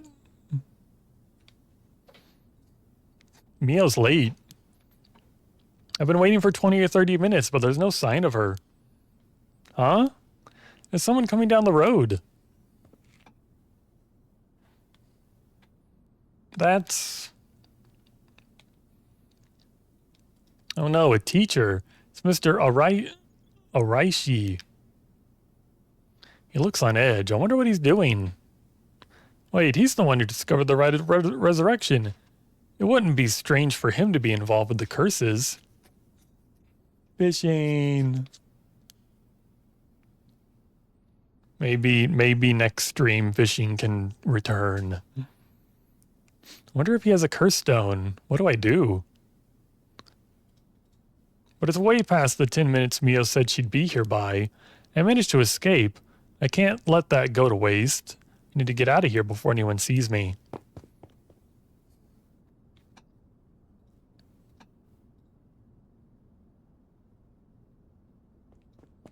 Yako's home. Hope we have a key. Ah, I'm home. Thank goodness. I don't think the walk has ever felt so long. Nobody will be able to use their curse once it's light outside. I need to go look for Mio as soon as it's morning. But for now, I need some rest. No, we want stickers.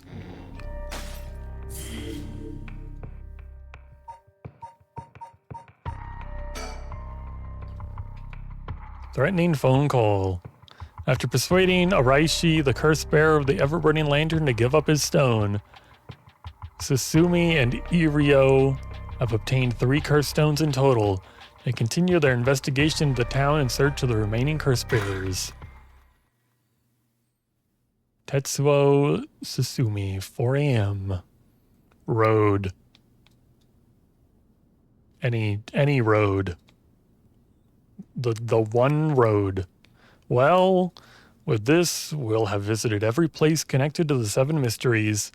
It's the last spot, huh? And we've got nothing to show for it. Even though every last location looks suspect from top to bottom. Maybe we came at the wrong time. There might not have been any curse bears around. Sounds like we'll need to do another round before morning comes then. Or maybe someone's been observing our movements. What? No way. It's just a thought. Either way, we should check out this place last. Or this last place. Let's hope we finally get a lead. Kinshibori Park. Kinshibori Park. Oh. Music. Spooky. Someone who's been drowned. Whoa, it's okay. Whoa, what the hell is this? Is he dead? Damn it, we were too late. Was this a curse too? Hang on, I'm gonna call this in. I'll leave it to you. I'm gonna take a look around. We got stickers to find. Funny dance. Go, Frankie, go. Boss, bad news. What is it? Another mysterious death was reported in the area just now. The medical unit and forensics team are on their way, but it'll be a while before they arrive. This is bad news. So they got someone else. I think this is the work of a curse bearer. With suspicious deaths popping up one after another, we have to assume it is. Shit. Guess we'll be stuck waiting around for a while. Stickers. Huh? Boss, that phone is ringing. We were told one would be next to a ringing phone. I checked the surroundings earlier. There were no signs of a curse bearer or any curse echoes around. The ringing of the phone is the only sound cutting through the quiet park.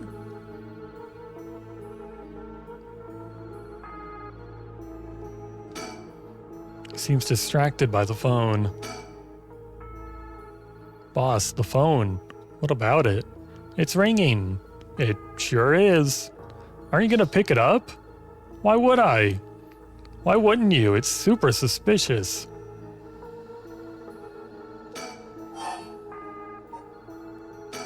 I'll answer it. Well, we better go check it out.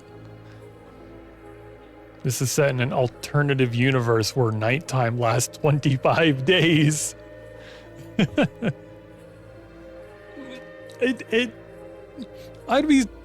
I'm still gonna be surprised if this game lasts more than one in-universe night. Because everyone keeps talking about oh, let's wait for daytime. We're gonna do this tomorrow. And I'm like, are you? Are you going to be alive tomorrow? You're right, but be careful. It could be a curse.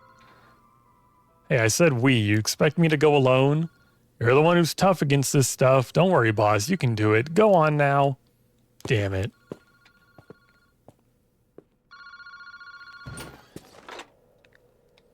Hello, Kinshibori Park phone booth. Evening, Detective Susumi. How are things looking out there? Who is this? Ha ha ha, I finally got him. The real deal, Detective Tetsuo Susumi himself. Oh, wait. That's Chief Inspector Susumi now, isn't it?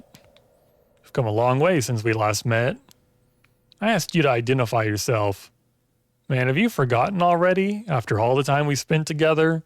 What a time that was. As I recall, I gave you quite the runaround. Wait, is this Fumichika Nejima? What, did you just say Fumichika Nejima? Like the one from the Nejima murders? Ding, ding, ding, you got it. I had a feeling that the great Chief Susumi would remember me. I spent 20 long years in a cell thanks to you. That shit was not easy. You should be thanking me. Should have given you plenty of time to think and atone for your sins. Ah, that it did. I've repented. My conscience is clean as a whistle. Bullshit. 20 years in prison doesn't even begin to make up for the shit you did. I don't know about that. After all, the justice system was gracious enough to grant me parole. What? Is this the real Fumichika Nejima? He must still have a grudge against me for arresting him. So is this payback? Damn it. Damn it. What is your goal? What is your goal? Now, you gotta understand. I've repented, seen the light. I've been a good boy since I was granted parole. I even got myself a job. I've been real serious about walking the right path. Well, that's very nice. Keep it up. But it was no good. When the opportunity arose, it was impossible to hold myself back. I knew I had to give you a little token of thanks, or I'd never truly be able to have a fresh start. You get what I'm saying? You should be a voice actor. You really give these lines a sense of urgency. It was better the second time though, right? No thanks. I don't need anything. I'm doing great. No need to do all that for me. Just try to live a quiet life. Oh, it's no hassle at all. It'd be all too easy to just kill you, to tear you apart. Well, that wouldn't be very satisfying. Certainly not after 20 fucking years of waiting. It's a long time to nurture a grudge. You fucking bet it is. I let it gnaw at me, grow inside of me. I thought of nothing else. All that time I played model prisoner.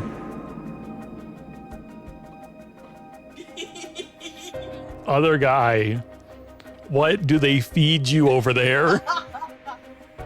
I know there's like the stereotypes of like beans on toast and all this and that. Surely there's some other source of calories and nutrients. Maybe you could try some of those onions on a piece of toast. Actually, onions might not be any better. I played model prisoner, endured the harassment those asshole guards threw at me. And all I did for you, and I did it all for you, Susumi. So please just accept my deepest and most sincere feelings. Sorry, but I'm afraid I don't feel the same way about you. The beans from the bean box go off in 1 week. I gotta go through them. Maybe you could like give them away and get not beans from the bean box. Is that a thing? Do you just buy beans by like the crate? I don't believe in charity. So you don't believe in wasting food, but you don't believe in charity. I feel like those that contradict each other a little bit. Shut the fuck up. That attitude of yours is why I'm saving you for last. What are you planning? Whatever it is, bring it on. I'm not running away. I just told you I'm not coming for you yet. Pay attention when people talk, shithead. You see, this time I want you I want to see you on your knees, weeping in despair, begging me for mercy. Go eat your meatloaf and beef jerky and Nerds Rope. I don't like meatloaf. It's yucky. At least the meatloaf my mother made was absolutely rancid. I think she'd like serve it with ketchup, which just sounds just so wrong. It's like you have to drown if you have to drown the meatloaf in ketchup to try to like cover any trace of the meatloaf, you're doing something wrong. And beef jerky costs like $1 billion. Nerds Rope, on the other hand, yeah, I'm gonna get freaky with some Nerds Rope.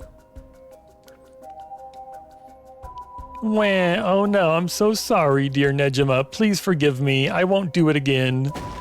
Shut the fuck up. This is exactly why I've always hated you so fucking much. It was worth a shot. Did you really think that would sate me, asshole? You must be crazy. Well, then we're both crazy. We've got so much in common. We should be friends. Enjoy cracking your jokes while you still can. I'm gonna kill everyone you care about one by one till there's no one left. Sorry to disappoint, but I'm a lone wolf. I don't have anyone like that in my life. Boss, what about me?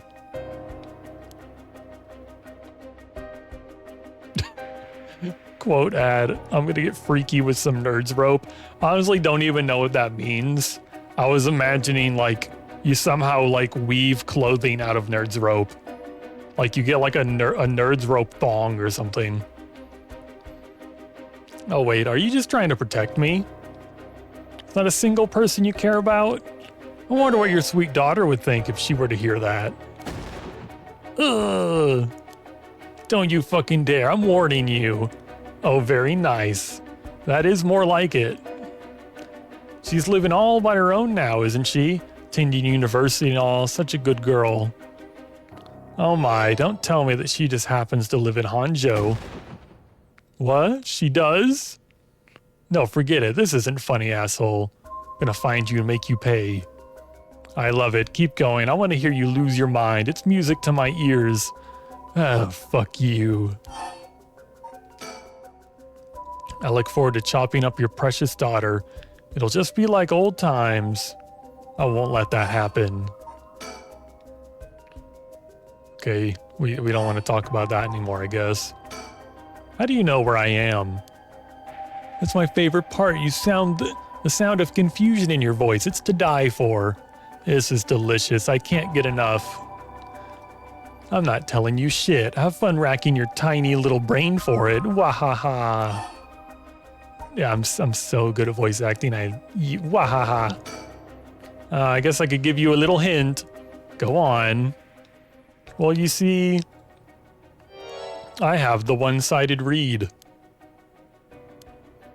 It's assuming you have the evergreen beach, no?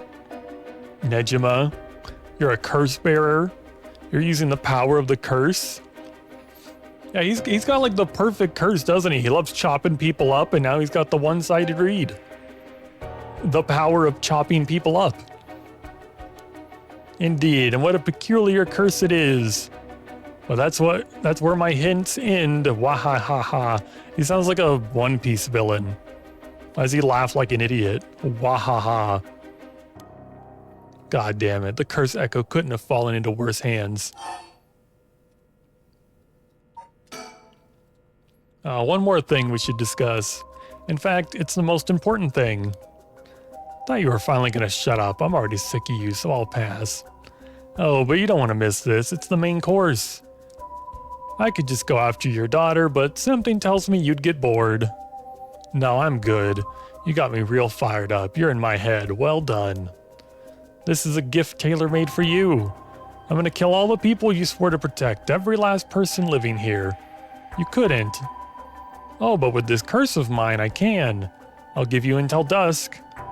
It's like 2 hours away. But then I could probably get a couple hundred people. By then, I could probably get a couple hundred people or so. And it'll all be your fault. And it must be so hard to know they'll all die because of you. So tragic, it must be tearing you apart. Wahaha, ha, ha, hee hee. Don't fuck with me. There's no way an amateur like you could pull off a curse that strong. Unfortunately for you, I absolutely can. My curse stone is a particularly strong one, which means I can have my fun without needing to hold back one bit. It's almost like the Feast of Shadows was cast just for me. You're surprisingly well informed about this. Who was it that tipped you off? Who knows? And what about I kill myself first and ruin all your fun? What about that, asshole? Idiot, you think I'd call off just because you were dead? There's no running away for you. Grg. I'll find you. I won't let you get away with this, Nejima. You got 12 hours. Do you really think your paltry little organization will be able to make a dent in my plans? Oh, the sacrifices made will be heavy. I can't wait to see you sobbing with regret. I'm getting better. Man, I'm getting the hang of this voice acting thing. And I'll even have enough soul dregs to pull off the rite of resurrection. How splendid. Yeah, you should like bring that girl back to life just to kill her again. That'd be funny. Wait, Nejima, you're after the... Anyway, see you around. Bye-bye now.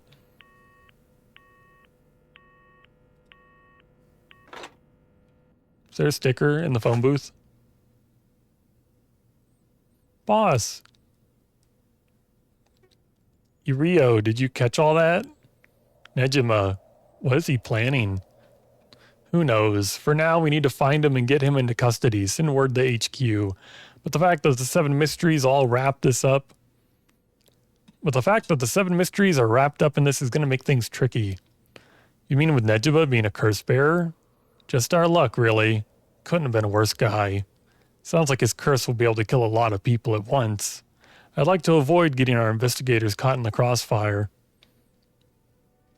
We'll use them to find out where he is, but then we're doing it alone. We should try to collect as many curse stones as we can before then. Let's hurry. Aye aye, boss. It's becoming daytime. Later. It was reported that a total of 3 suspicious deaths were discovered that night. Nejima's threats along with the curses were kept secret from the general public. However, the Honjo serial killing still made international headlines following the death of police officer Hajime Yoshimi. At Suzumi's request, a large-scale investigation was launched into Umechika Nejima's whereabouts. Suzumi and Irio themselves spent the rest of the night looking for curse bearers in the area, but their search ended in vain. And with that, the curtain closed on that cursed night. 12 hours to sunset.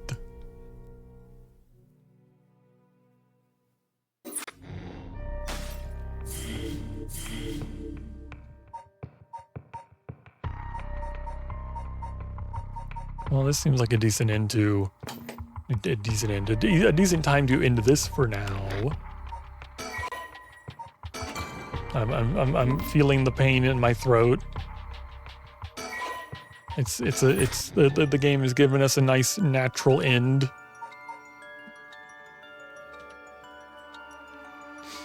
What is... Check the calendar. I'll probably try to be back soon with this. It's hard to say when, but soon TM. But thanks everyone for coming and watching the stream and hanging out. And if you're watching this on YouTube, I'm talking directly to you. And now I'm not talking to you anymore. Goodbye, everyone. Yippee yahoo.